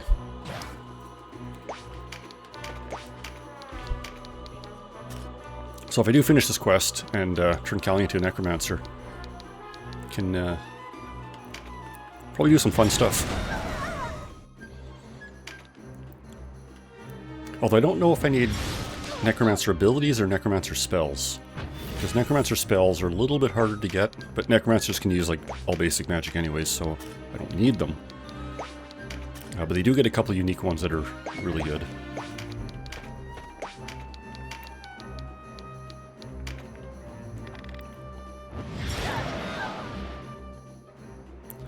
Okay, what's this turn order looking like? I'm gonna heal Eris. 231's not bad, and then I gotta start getting rid of these corpses.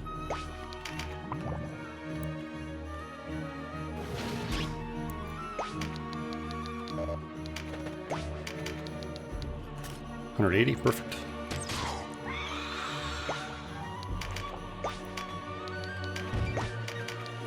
$124 or $180.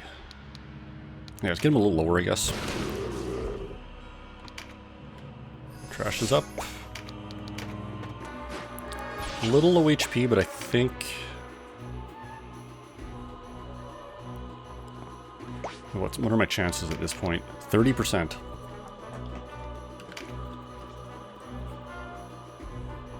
Miss. I'm not going to save scum this one because I've got other shit going on. You know, I am going to save scum this one. Because fuck it, why not? I'm just going to do the one turn though. I'm going to, instead of wasting Trash's turn entirely, I'm going to have them heal themselves.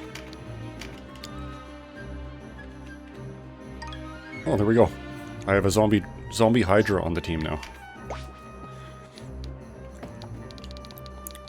So what does this guy do for me? It's got dash 2, so it can increase move by 3. Toxic Breath deals dark damage to multiple targets. This is a line AoE. Has a chance to leaden, which sucks ass. Poison Breath, another line AoE, has a chance to poison. Pincer Attack is just whatever. Hydras, to be honest, are kind of shit. They're probably the worst dragon. But because it is a zombie, I think we can do some fun things with that. So yeah, that was cool. Okay, Eris. Let's You have an attack up, so I want to keep you attacking.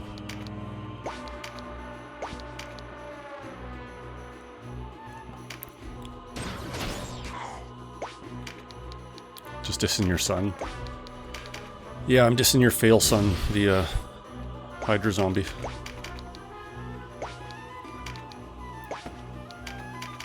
Like, they're not bad. Like, looking at him, he's still a huge chunk of shit HP. Like, 1818. Not quite as strong as Tantalos, but, like, ton of HP. They got high defense, they got dragon stuff. So he'll make a good tank, just like Tantalos is doing. But as far as, like, their offensive abilities, though, like Flood Dragons and other dragons, just a little bit better. Here we go. Let's see if he can poison a ghost. No, doesn't have the MP for that. But he can bite a ghost.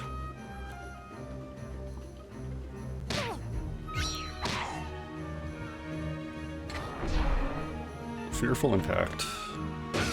Against Boyd. Okay, that griffin's ready to come back to life. You seem to be good at murdering the undead too. Well, they're undead beasts, so you were blowing them up pretty effectively, yeah. Can I hit that goblin? Yeah, I can. How's it going, Boyd?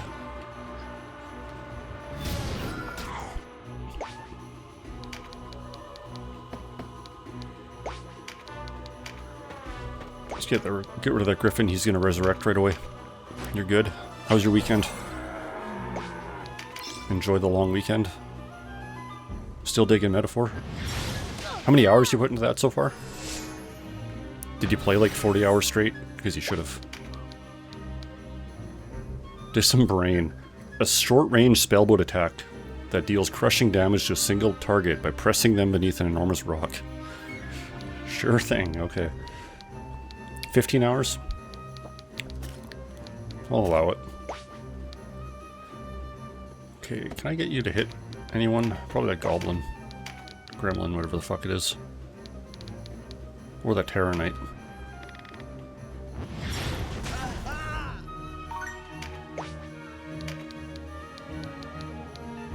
Oh, I don't have Exorcism on Feo. Okay, that was fucking genius of me.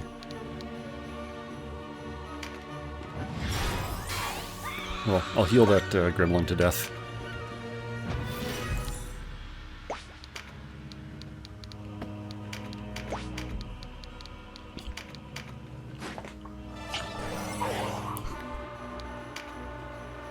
So what's left? A skeleton, a ghost, an archer, and a Terror Knight.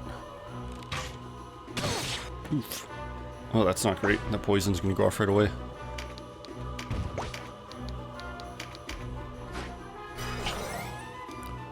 That works though. And it's Hydra's turn again. He can poison breath. Do they both do the same damage?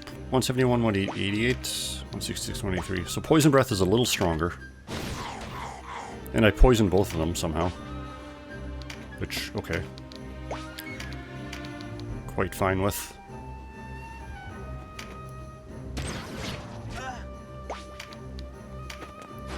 Nah, don't get the mind card. I'll try to get a caster to grab that.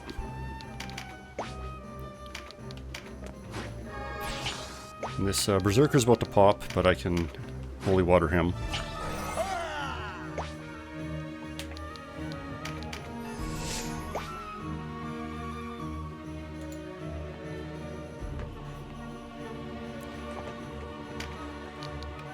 Trash has a finisher available, so that'll probably delete one of these guys. Well, they're lightning, so the water isn't great.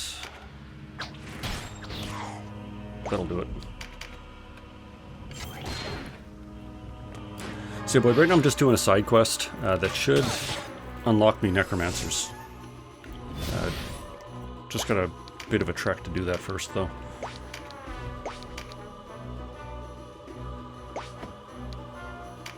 Let's get rid of this guy. You go to holy water. Whoa.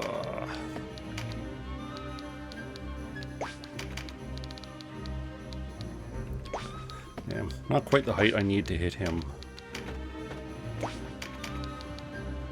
Do you have Engulf, yeah. I haven't seen Engulf work on any of my archers yet. Which should, in theory, give them a range boost. Although maybe not a height boost, so it might not matter. Poison fades. That Cyclops is almost back up. We'll see if I can't finish the level before that, though. Nice crit. Get him out of here.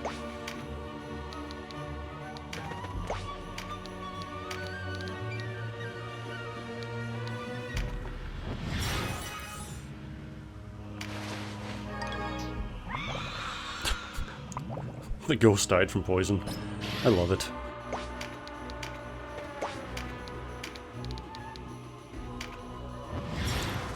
That's a pretty good shot.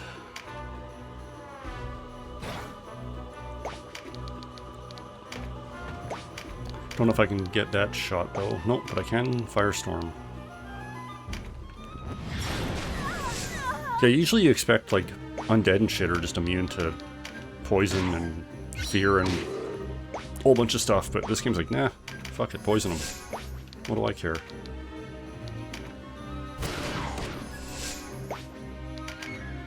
Well, Cyclops is back up. I'm trying to get revenge on Boyd. I don't think it's gonna work. So, 2 shots. Only that skeleton's close to reviving, and I don't think he's going to be around that long. So I'm not too worried.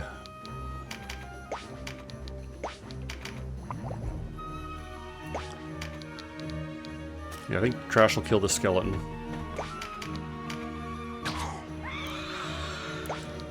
And then Boyd should be able to do another Slayer on that Cyclops again and just end it. Oh, he's getting the Beastbane too, like he's double tapping this thing. But Boyd is feared, so he's gonna have a damage debuff. But he's got a crit card, so let's see if he gets lucky. He gets lucky. Unusual for zombies to attack en masse like this. Perhaps the woman we saved knows something. We can ask her while we tend to her wounds.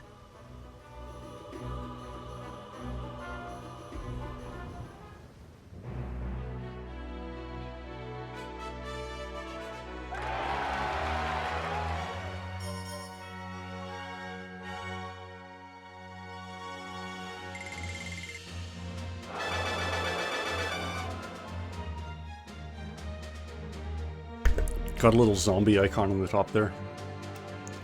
Zombies don't get experience, so it is kind of a downside of them. So he won't naturally gain experience through combat. But we got all those experience charms, so we can still give them bonus experience and level them up to max. I came here with my companions to treat and heal those caught up in this war. The attack came without warning. The zombies, they moved like a troop of living men. It was an organized attack.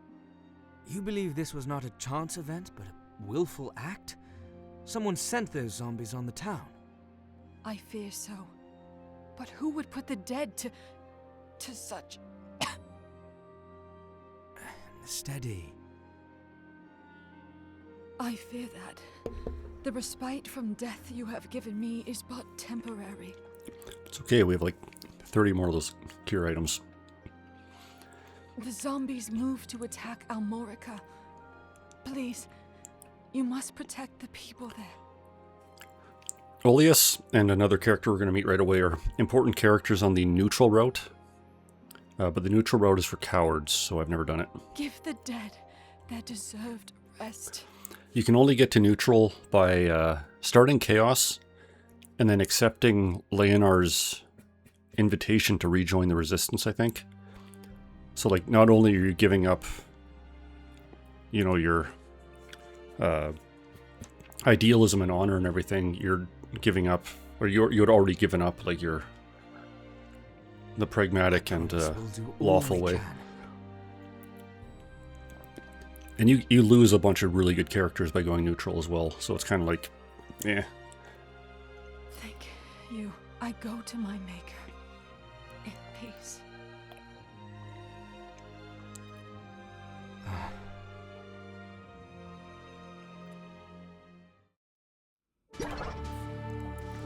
Okay, after that, have you done the neutral route?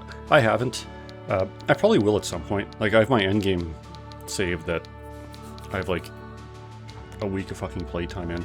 Actually, let's see. So data, save that. So my big Coda game. Okay, playtime. 14 hours of playtime through this game. So this is my end game save that I've done multiple routes. I've recruited mostly every character. I've done almost all the side content. And so that is actually 14 days of playtime. 2 weeks. And I've not done the neutral route on that one yet. But maybe someday I will. Okay, I need to buy more 336 hours. So a big portion of that was actually after my kid was born, and I had nothing else to do other than sit on the couch and play Switch games. So I think a few of that was like after she was born. But even then, like, the end game is massive if you want it to be. Just beating the game and like doing a reasonable number of Chapter 4 side quests, yeah, 40 hours, whatever. But doing the big stuff, that's where it gets you. Okay, now there should be a mission in Quadriga Fortress.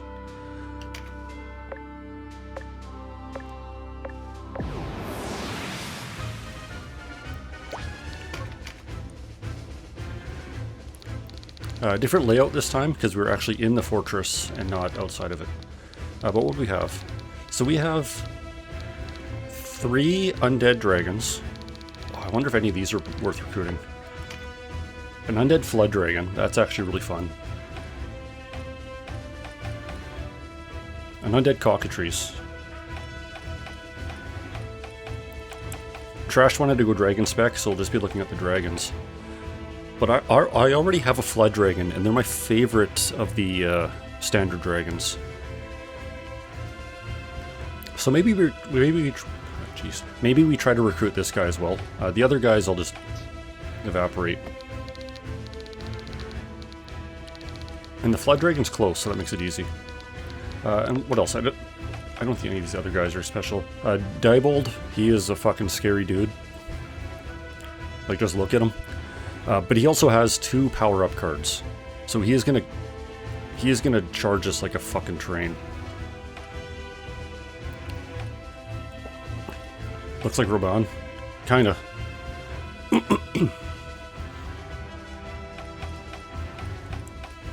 And then nothing too special.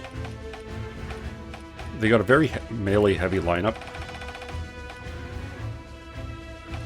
I gotta switch Boyd back to Dragon Slaying mode. Because it's just the one cockatrice, and I can probably kill the cockatrice before it regenerates.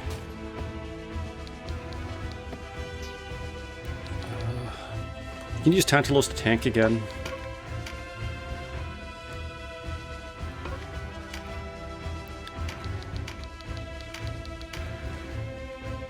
Tantalos and Trash can go get that Flood Dragon. Diebold is fucking scary.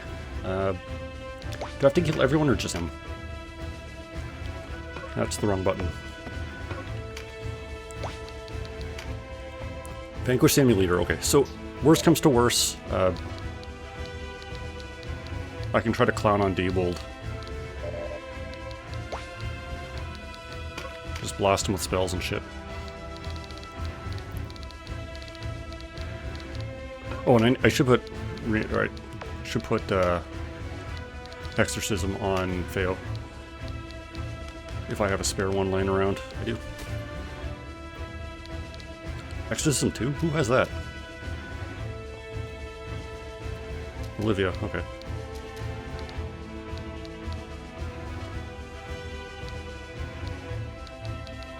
Do you have anything else fancy? Probably not. Yeah, so Exorcism 2, it's more expensive, so it's probably not worth it. But you can AoE exercise people if it lines up right. So I only have 2 frontliners, which is a little questionable for this fight. Not only because Daybold's here, but most of their dudes were kind of ready for the front line. A Dragoon, Warrior, Swordmaster, Knight, Terror Knight. But if I focus fire, it should be fine. So let's get to battle.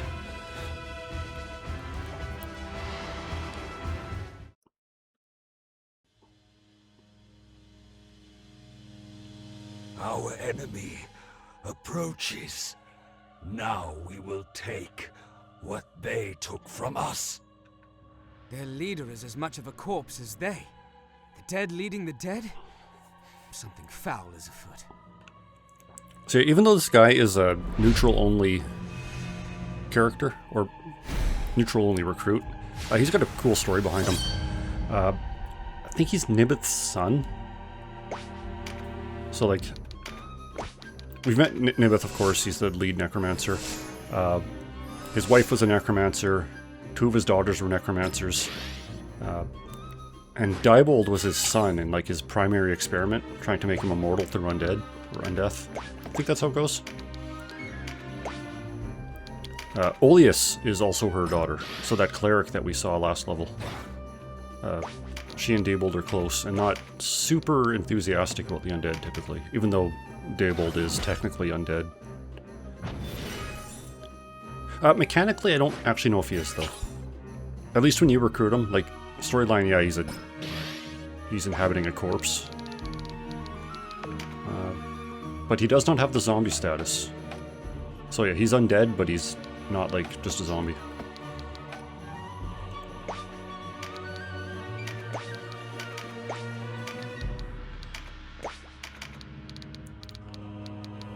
This crossbow's bad range.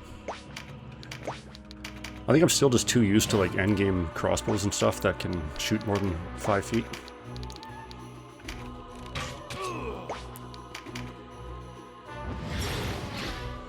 Good and still lightning. Don't have the range to do anything, though.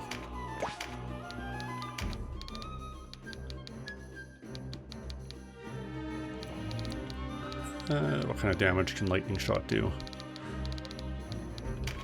160, I'll take it. I gotta get rid of that guy before he really gets going with Fearful Impact.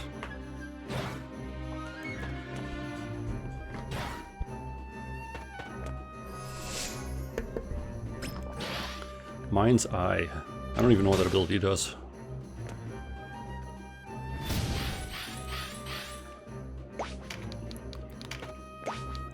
And so, advantageous for me. Undead enemies revive with half HP. So that makes it super easy for Boyd to just one-tap them once they get up.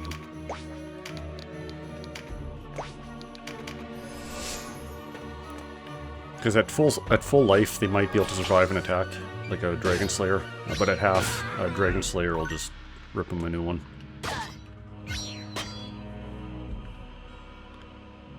Cockatrices. Well, all the beasts are almost resin, which is unfortunate, but expected.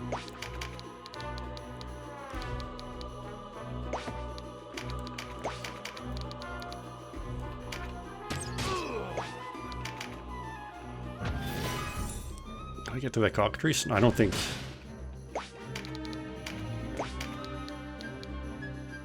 One tile away. So if I would have moved, and I did have the movement for that, I could have fucking got that cockatrice. Well, I'll just have to kill it.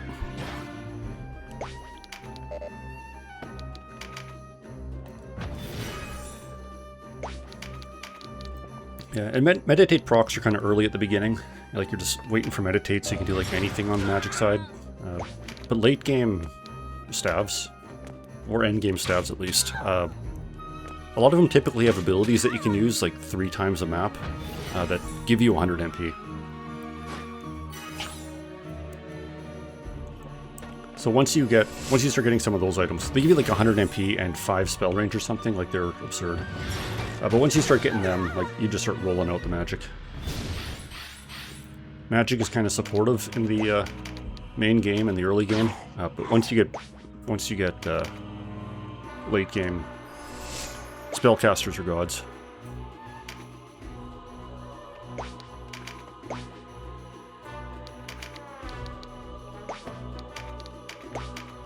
No crit, or no finish. Denim can do it though. Oh, the lightning will do it.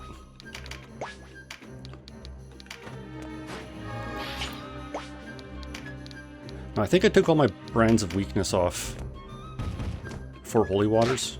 It probably would have been okay for me to keep a couple around for Diebold. 201, that's pretty good. Love Breached. Okay, and that dragon's up, so I'm going to smack it a few times and hopefully Trash can recruit it.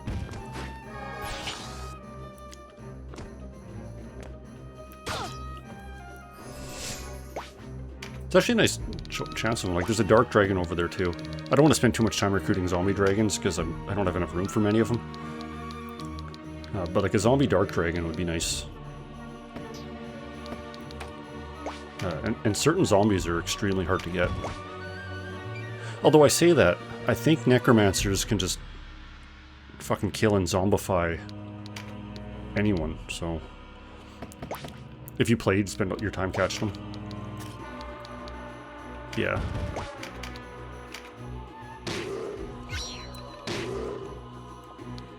Some levels I do, especially when you get some of the rarer ones. I just haven't really bothered with some of these side quest ones.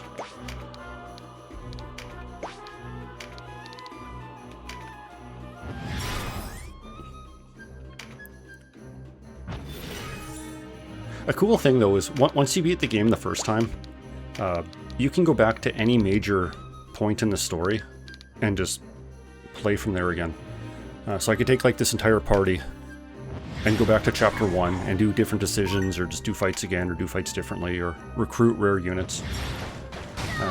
So that's mostly what you're doing in the end game, is you're tootling around the timelines, doing a bunch of different shit. 170. I don't think you're in recruit range, but let's see what the chances are. 22? I'll hold on to it until I get 30. Diebold's on the move, though. So he's a bit of a time limit. I need to get that dragon on my team before Diebold decides to just start killing everybody. Well, that's a good AoE spot, though.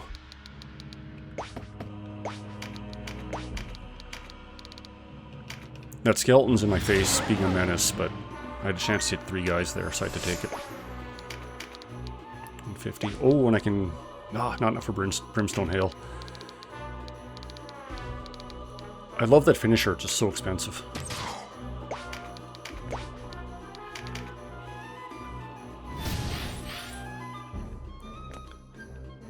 And that Dragoon's rocking Dragon Slayer and Dragon's Bane, but I don't think he's going to get to Tantalos, so not going to matter. Boyd, however, I think can just deal with his Dark Dragon right now.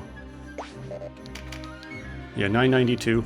Doesn't do much to the Dragoon, but he's going to totally deal with that zombie. Okay, so who's coming up next? These guys aren't for a while. I don't know if Ornn will be in range for an AoE. Just get this cockatrice out of the way.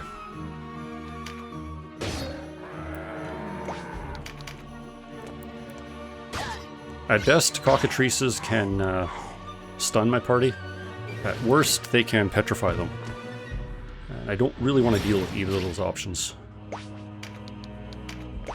Okay, can you kill him? Close.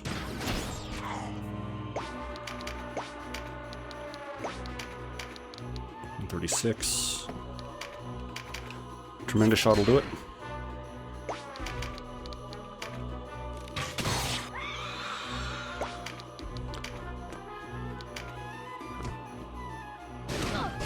Ooh, okay, not bad.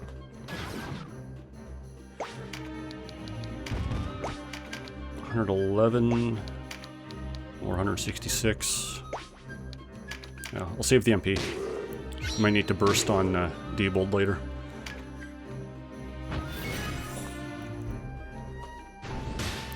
And where's trash on the turn order? Pretty far away, but should be good enough.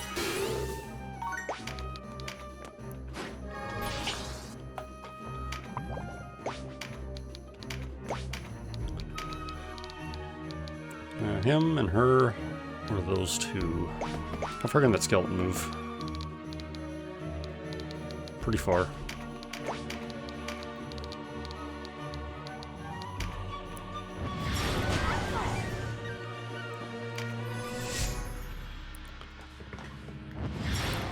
On most of my games, I typically try to also specialize in a single element of magic. Because pretty much any offensive spell can apply the reverse effect, which makes them weak against that element. But if you have multiple, you can only have one reverse effect at a time. So it's like if they get hit by wind averse and then a fire spell, they get by fire averse, and it just kind of goes back and forth. Ooh. Stay alive, Denim. Good breach. Shoot one of the squishies. No, that's not a squishy. Okay, a little annoying, but I can get Denim up. Gonna have to get rid of this Terranite though, but not in range.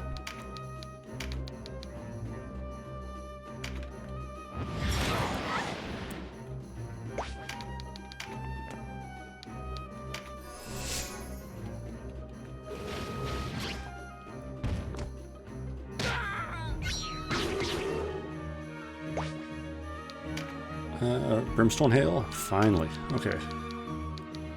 Not a ton of damage, unfortunately.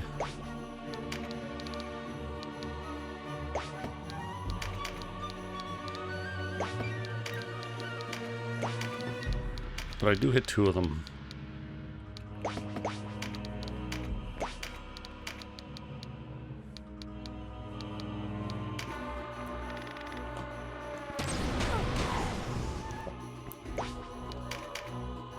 Canopus turns out to be a very good crossbow user. 28. I'm gonna do a bit of saves coming here. Because his special class, Vartan, gets like a movement bonus. And it can use 2-handed crossbows, which is nice. Oh, that's annoying. Pushed me out of range a little bit, so my odds drop.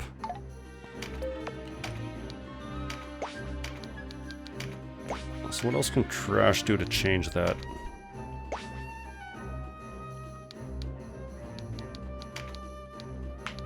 I can throw a rock. That'll change the RNG.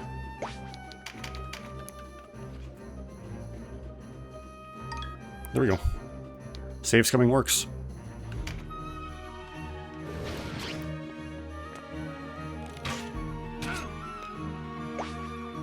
And it's his turn, so let's get him up front in the action. He's got Tail Lash and Acid Breath.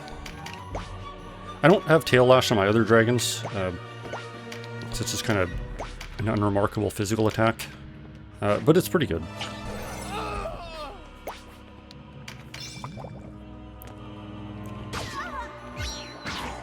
Most of the dragons I have are kind of around for their utility as well.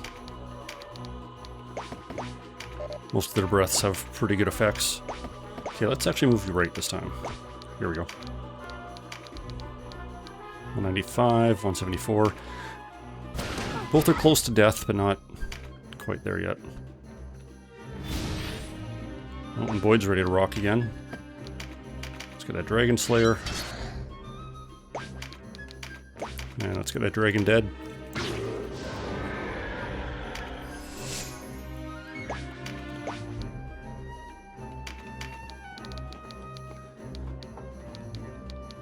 Okay, when are your turns coming up? I think I can just AoE finish both of you. Where's Callie? Yeah, Callie's got a lot of MP. Feo's gonna have to get rid of Bird Boy.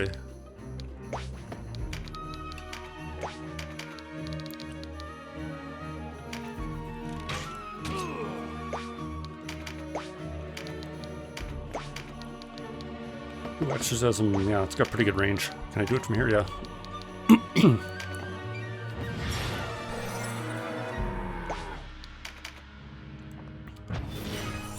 think Orin can kill the two of them.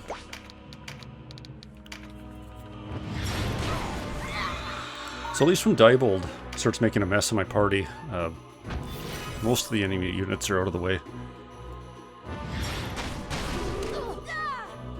Yeah, these casters don't do a ton of damage, but even though that adds up. But I don't think it's going to matter. When a boss with 2 attack power-up cards gets in your face, it doesn't matter how much HP you have.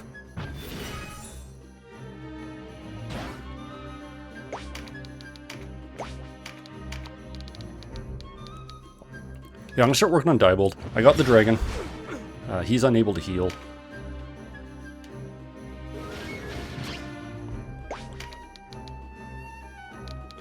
So there's not a ton else I need to be doing here.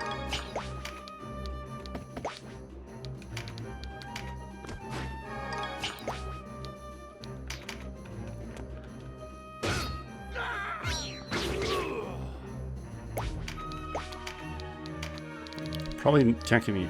actually, the archers can do a bit of damage. That's surprising. When he's actually in range. Oh, that dragon's gonna revive again. I don't have anyone that can exercise him. Because for some reason, I'm like, nah, the archers will never be in range to exercise. That'd be goofy. Okay, so we just killed the zombie flood dragon, which is super fine, because in a couple rounds he's gonna be back up. But then that dark dragon came up again. So that's pretty fast too, because Boyd killed the dark dragon one turn, and then killed the other dragon his second turn, and then dragon was up before Boyd got another turn. 209. Okay. Luckily Diebold's not strong, I can probably just blitz him.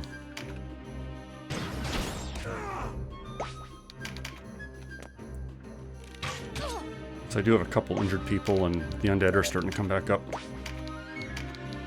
265 or 245.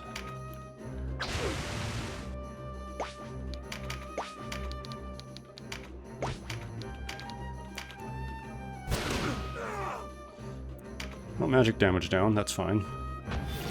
And I have reincarnate, so I can play pop Denim up. Or not reincarnate, resurrect. I can get Denim up. And then he can hit Diebold. Probably die in the counterattack, but whatever. Oh, I do get a Fearful Impact, though. I revived with enough MP to do that.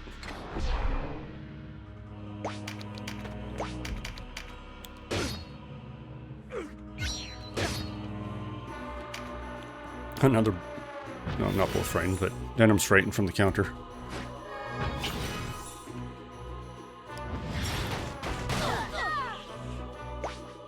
Morden, are you going to get another kill? 213? Yeah, you can do that.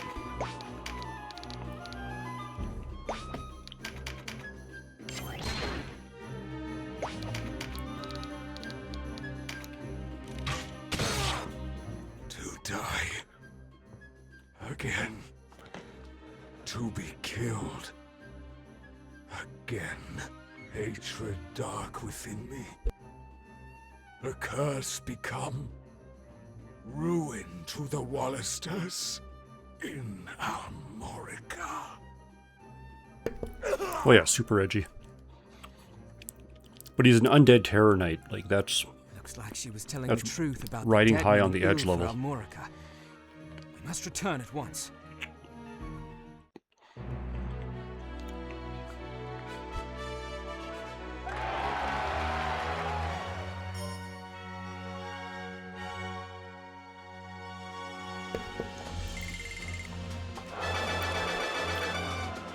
Oh, lots of skills up there.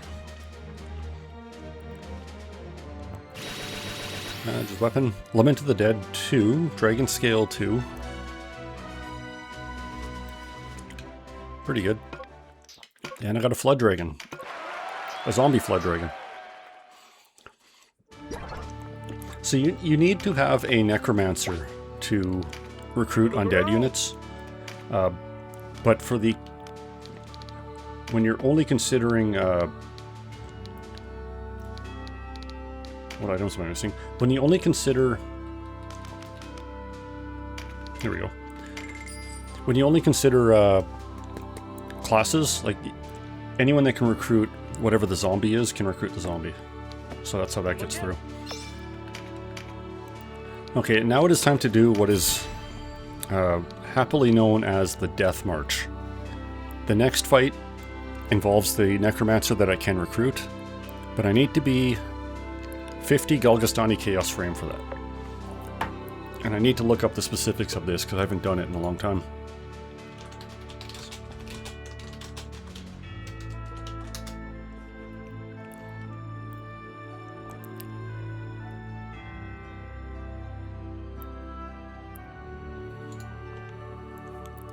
Yeah, so I can kind of guess what my Galgastani relations are. If I recruit one of them, like any character I have right now, I can kind of see what their thoughts on me are. So if I talk to Eris, she supports me in all things, a loyal ally to the end. So Eris is fine with that. Callie thinks I'm a worthy leader that can do no wrong. So that's kind of based on what their alignment is. So this is the top relationship for a lawful unit. This is the top relation for a chaos unit. Wiley, he backs my every decision. So that's not the top of the neutral. She probably would be thinking that, yeah. So if I recruit a unit, I can see what they think of me. And if I go to someone I haven't used, like Aracel, she just backs my decisions. Sistina backs my decisions. Bayan does. So everyone typically likes me. Oh, and the dragon purrs like a kitten. So the dragon likes me.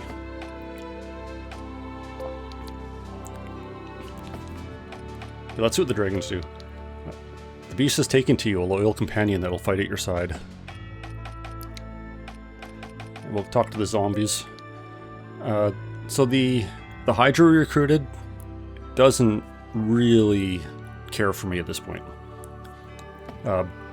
But it's because it had low loyalty when we recruited it, and we haven't used it yet. So the best way to upgrade loyalty is to use them. And as they gain skills, as they gain weapon skills at least, that loyalty will go up. I don't know how that works with beasts because they don't have weapon skills. But whatever. So if I recruit... yeah, I'm going to recruit a Galgastani. I can't recruit here. So if I go to the shop, I want to hire someone. I'm just going to find a Galgastani. So Hammond the Wizard, he's from Galgastan. Don't care about any of his stats. And if I go to my party,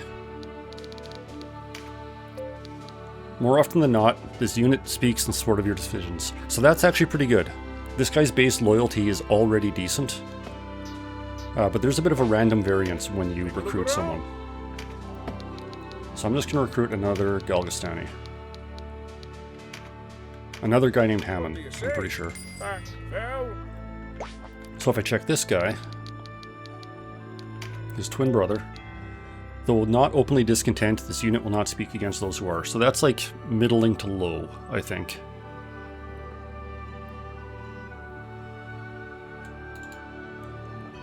So I'm probably somewhere in the middle.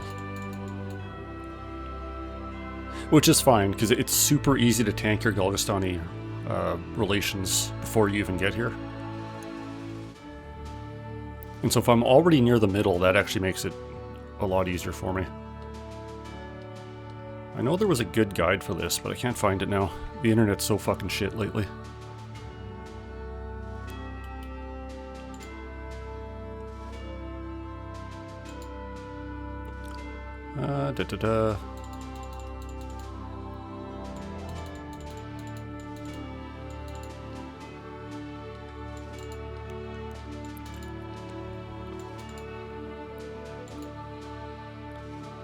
Yeah, I'm just trying to look for the exact specifics I'm needing here.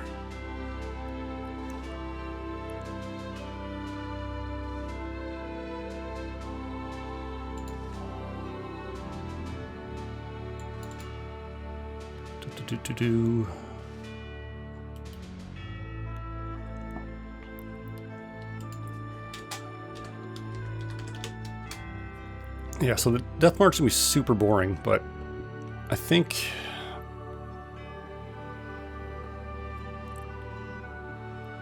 Oh, fuck it, let's just YOLO it. So I'm gonna need... I'm just gonna see how many units I need here. I just go to the Frampa Wildwood because it's a fight that I can go to at will. So I need 9. So I need to get 9 Galgastani and then make their lives kind of miserable. Good day.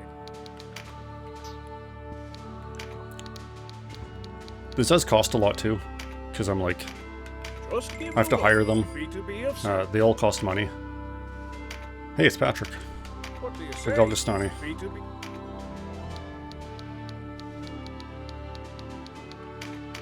Just give at your service. Yeah, they're 2,000 apiece. If I ever really run out of money, there's like a money exploit you can do. One of the items you can craft, What do you say? the materials are cheaper than the final item. So how many do I have? 1, 2, 3, 4, 5, 6, 7. I need 2 more. So if I can do that, I can just craft a bunch of those and make my money back. That's dirty. Not much of backrooms this time. No Galgastani. Good day. There we go. Claudia. You should at your service. I like that name. Ilya. Just right there. Another good name. Sorry for you guys, you're gonna not be having a fun time right away. Okay, they have no gear, that makes it easier.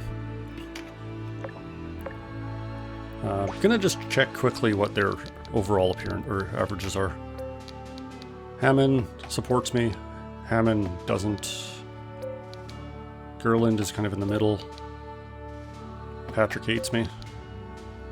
Anna's kind of positive. Kristen's in the middle.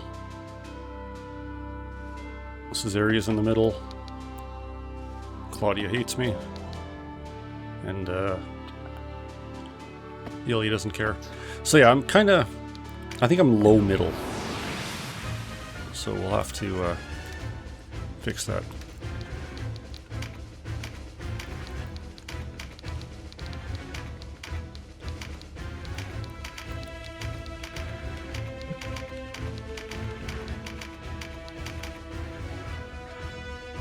Deployed 8. Why did I think there was 10?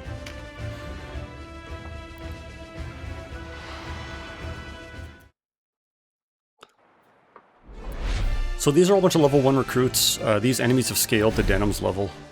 So they are just gonna not have a good time here. But on that note, I'm gonna just tell them to go nuts.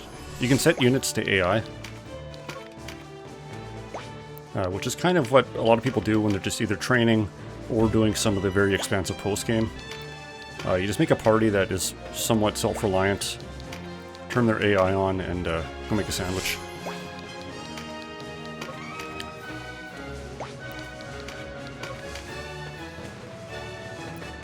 So I need to get these guys killed. That's their lot in life. Holy fuck. Yeah, that dude just took 400 damage. He is level 1.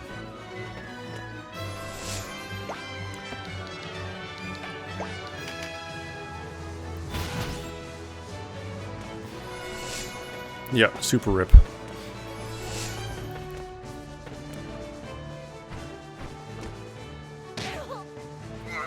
Yeah, even that Griffin's basic attack did 400.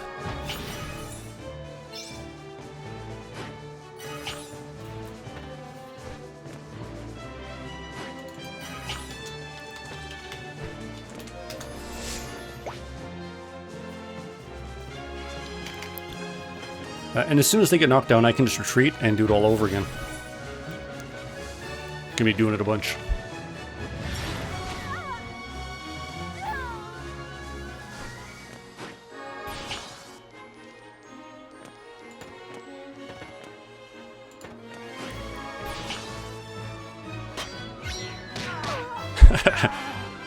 He punched a berserker and the berserker's counterattack killed 2 of them.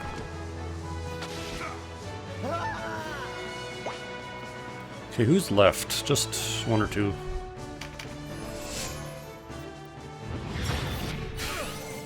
Healed by a Drain Heart, that's low. So yeah, that's all of them. I can just retreat. They don't need to completely die, they just need to be like knocked out.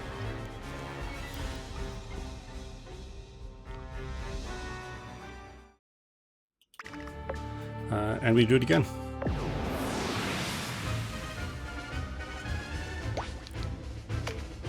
AI assign all. Yeah, so their AI is turned on.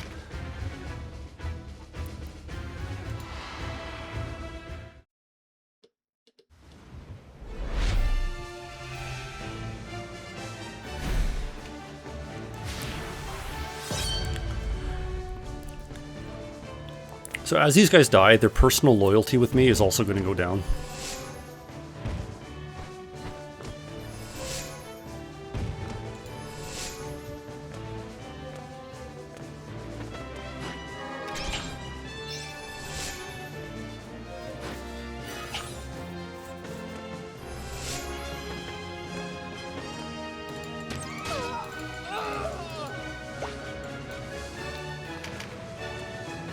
Yeah, I'm just checking up on my... Certain quotes kind of tell you what their relation is. And I remember there was a guide when I did this years ago that explained exactly which one I'm looking for. It is hard though because there's variants, so even if I recruit one... So what I'm going to do, I'm going to death march for a little while. I'm going to recruit a Galgastani and see what his quote is. If it seems like it's consistently high, then I'm probably 60 or above, and I can move on with the rest of the quest. But it seemed like it was all over the place this time, so I'm probably... I want to say I'm reasonably like above 40, and I only need to get above 50. So it's not terrible. Who's left? Get the fuck out of here.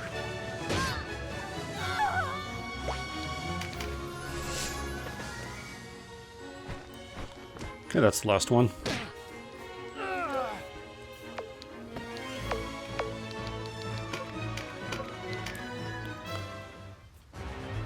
Do, do, do, do.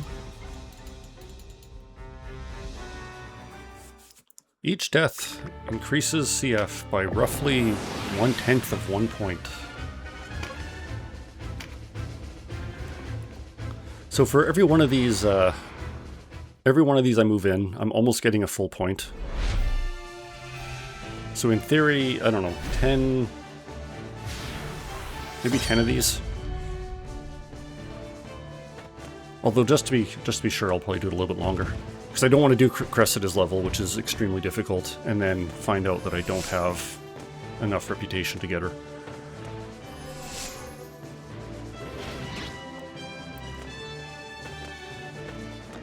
Outside of this, Chaos Frame only really matters during the ending.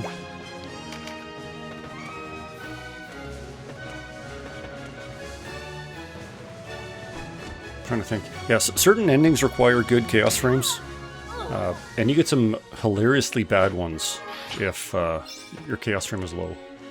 Like, depending on your story choices, Denim might like ascend the throne to be the new king, and if the different clans don't like him, he just gets shot. Like, guns are actually a weapon type in this game. They're rare. We haven't seen them yet. Only typically special classes can use them. But like on his coronation ceremony, he just gets like... dude pulls out a rifle and just shoots him. Okay, cool. Not a rifle, but... a musket. So yeah, that's not the greatest ending. Oh, that guy lived in an attack.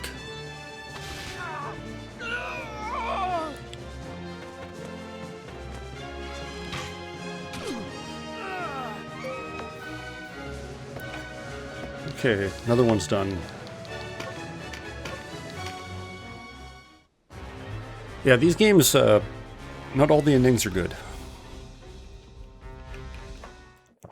I remember way back playing the original with my friend. Made our way through the entire game. He gets to the ending, and yeah, that's when he got.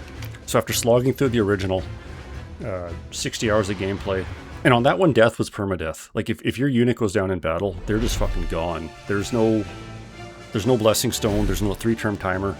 If you have 0 HP, that character's dead forever. Except for maybe like a very late game resurrection spell. And so pretty tough. But you could also be pretty busted in that too. So he gets through that game. And somehow everybody hates him. And yeah, game over. I haven't played the original in a long time, so I don't know, like, is it reasonable to have a couple clerics in your party and keep everyone healthy? Like, I can't remember if if healing is that potent or not. But you would definitely need to be careful in some of those fights.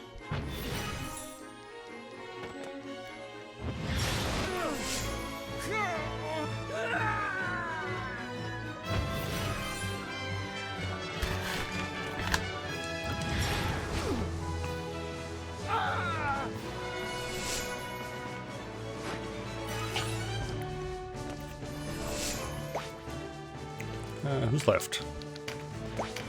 Speed things along. Why are you shooting Denim when that wizard's right there?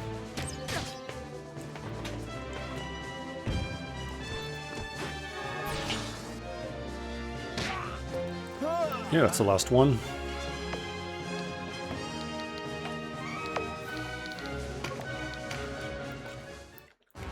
Now, I'm not entirely fond of this mechanic, at least not in the context of this side quest. It seems kind of arbitrary that, like, the character is Galgastani, sure, but kind of the events of the story, I think, should override what her initial feelings are.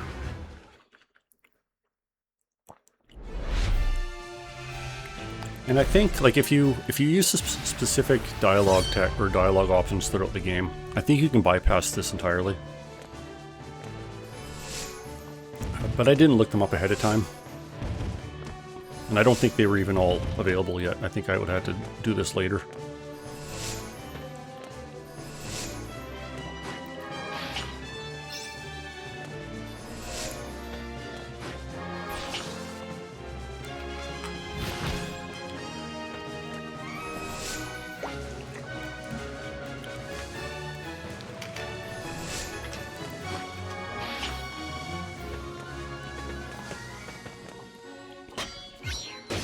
Nice.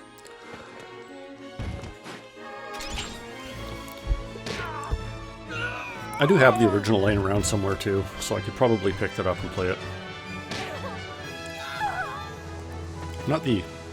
It's not really the original. This was actually a Super Nintendo game, but it never was translated until they made a PlayStation remake of it. So it's not the exact same game, but it's still pretty astounding that we managed to fit it into a Super Nintendo cartridge.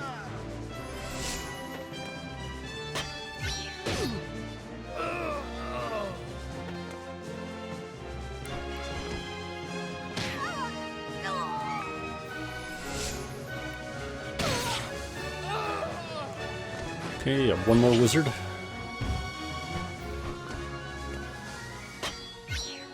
Well, that finished him off.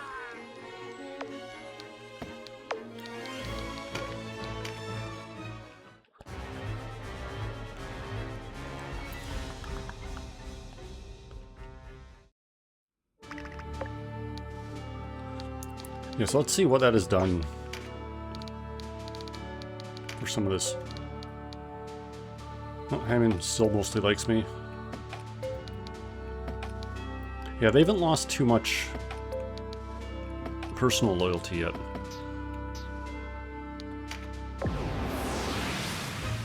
But if it gets too low, I might need to replace them.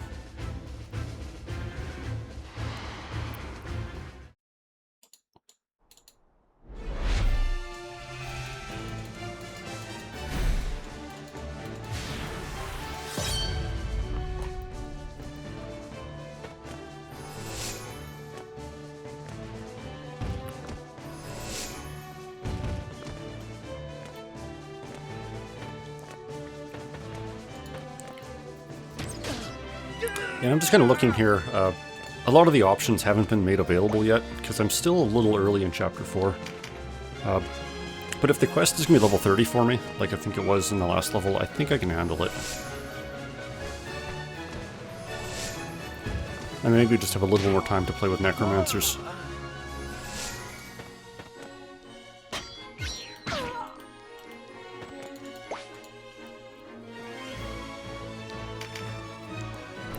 Which, they're not the best casters, but I have fun with them. The specific character in question is really good, regardless. But necromancy spells aren't entirely too exciting. But for me, using a zombie Hydra and or zombie Flood Dragon, we'll probably get a bit of value out of that.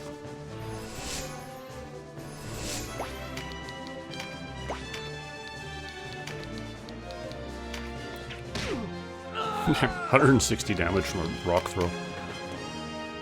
That's what I'm talking about.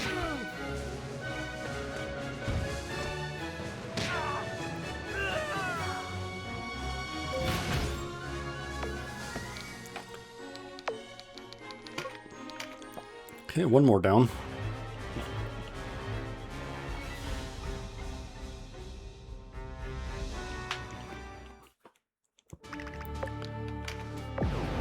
When you get into the, or after you beat the game and you start doing the endgame chapters, they actually give you a meter that shows you what everyone's chaos frame is. Not that it helps for anything at that point. Because I don't think any of the chaos frame matters in the post-game. And you can't increase it and then go back in time to do it, because it kind of saves what your stats are at the time for every your checkpoints.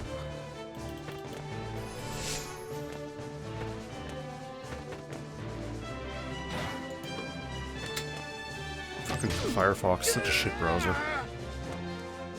Freezing on a Google search.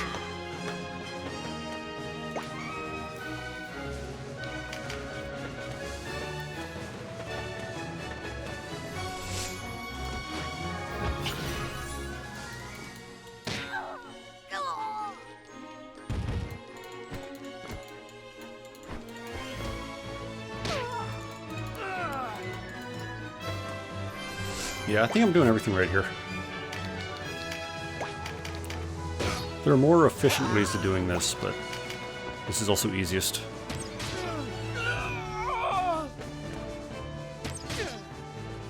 Okay, just kill that last wizard. Free me from this.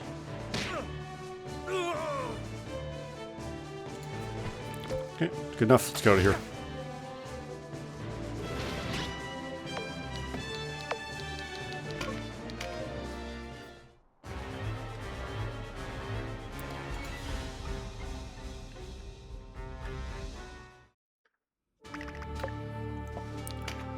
I'll do 2 or 3 and then just check out what my rep looks, or what my chaos stream seems to be.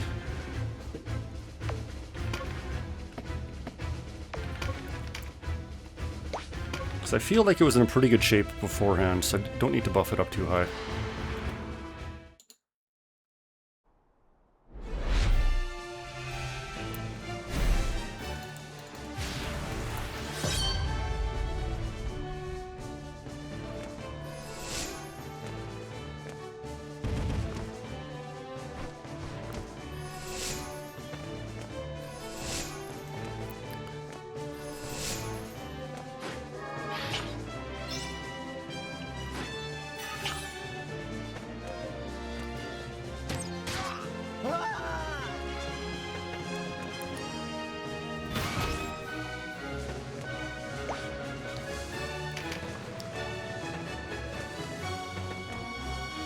Yeah, apparently you can set up kind of better formations on bigger maps. Find a training map that can take 12 people on. Take 9 Galgastani and 3 people with the spears, and like the spear people can basically one-shot the map.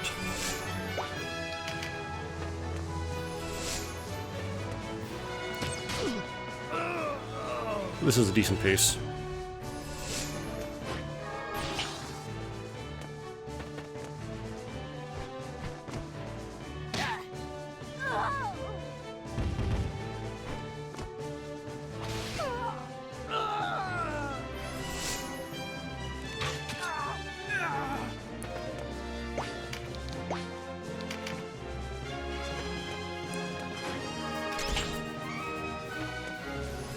Come on, get the wizard. Good bird. And we're done here.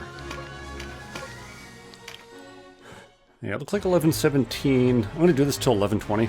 And I'm going to recruit another Galgastani and try to get a feel for what they feel like.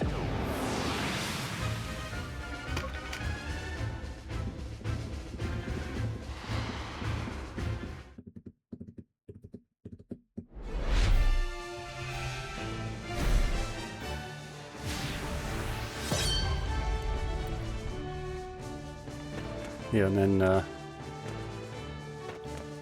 come Wednesday, I can do the final mission in this subquest. And hopefully everything lines up and I can recruit the character. And then I'll see if Callie wants to be a necromancer.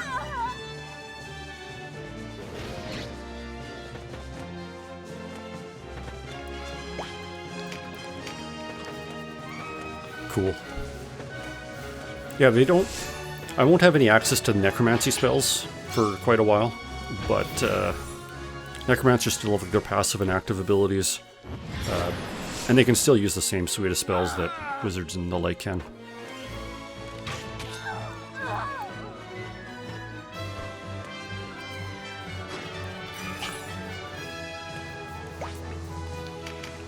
And then on missions where we have like the zombie hydra out, I think necromancers can just like instant revive them when they go down.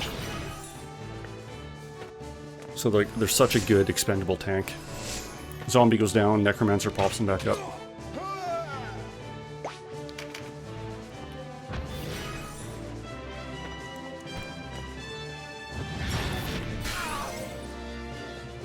Who's left? It's just the rune fencer. And I don't know if it's just the unique character, but I think necromancers are also kind of fast compared to other casters. But it might just because the unique character is so good. Because for the most part, that's what one of the biggest things that differentiates characters are. A little bit of base stats. But some of the named characters have extremely low base speeds compared to other people. Or not... It's a low base speed, but lower's better. So a few named characters have really low speeds, and that's what makes them so good. Unfortunately, most of them are in the law route. The Necromancer is Chaos exclusive, but a bunch of the other really good characters are law only.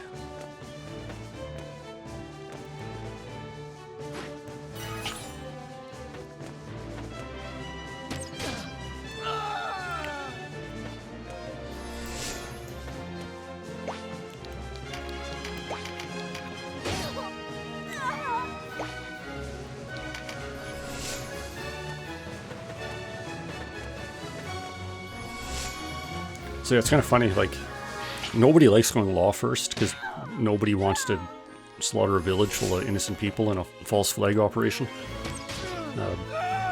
So they entice you by giving you a whole bunch of really good characters on that route.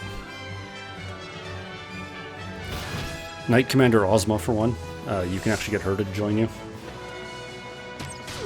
If I can remember her. She was the sister of that other Knight Commander that was somewhat difficult.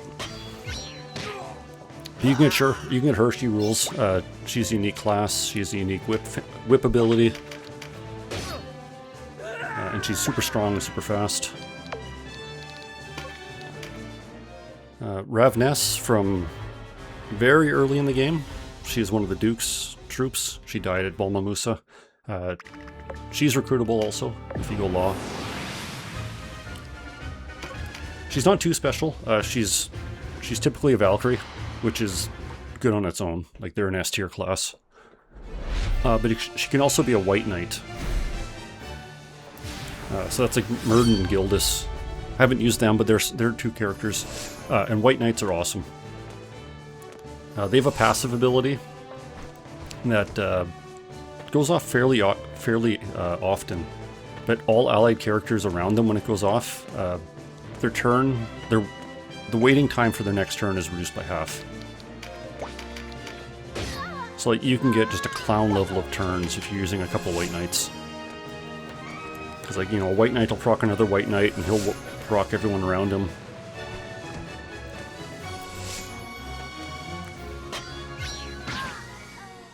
Other than that, they're just kind of standard. They're decent units. They're strong. They don't do anything too exciting, but you don't need to be exciting when you get lots of turns.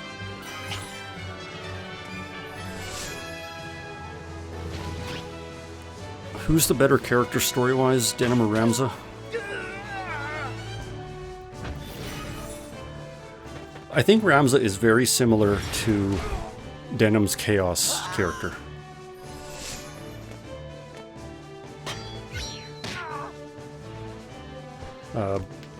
Because they're both kind of just doing what they feel like, and the story is happening. Less so with Ramza, but I think Ramza might be slightly better in some regards. So one of the criticisms I hear about this game sometimes, at least on Chaos Route, is the story kind of happens around Denim. But Ramza is deliberately putting himself into more situations and trying to influence things. Whereas a lot of like early Chaos Route, Denim's just kind of hanging out and shit's happening. So like most of Chapter 2, you're just trying to meet up with Lancelot and have him do something. But like as soon as Ramza's on his own, he's like, yeah, I'm gonna save the fucking princess. I'm gonna do this stuff. I'm gonna kill the, or I'm gonna find the Zodiac Stones and whatever. So I think Ramza might lead or might win out versus Chaos Denim. Okay, Oswin. Just give the word. Well. But I think storyline-wise in general, I like Tactics over a little more. More often than not, the unit speaks in your decisions. So that is a positive. That should be 60. Just gonna hire a couple more, see if I get consensus. I like Lawful, I can understand them better. We will.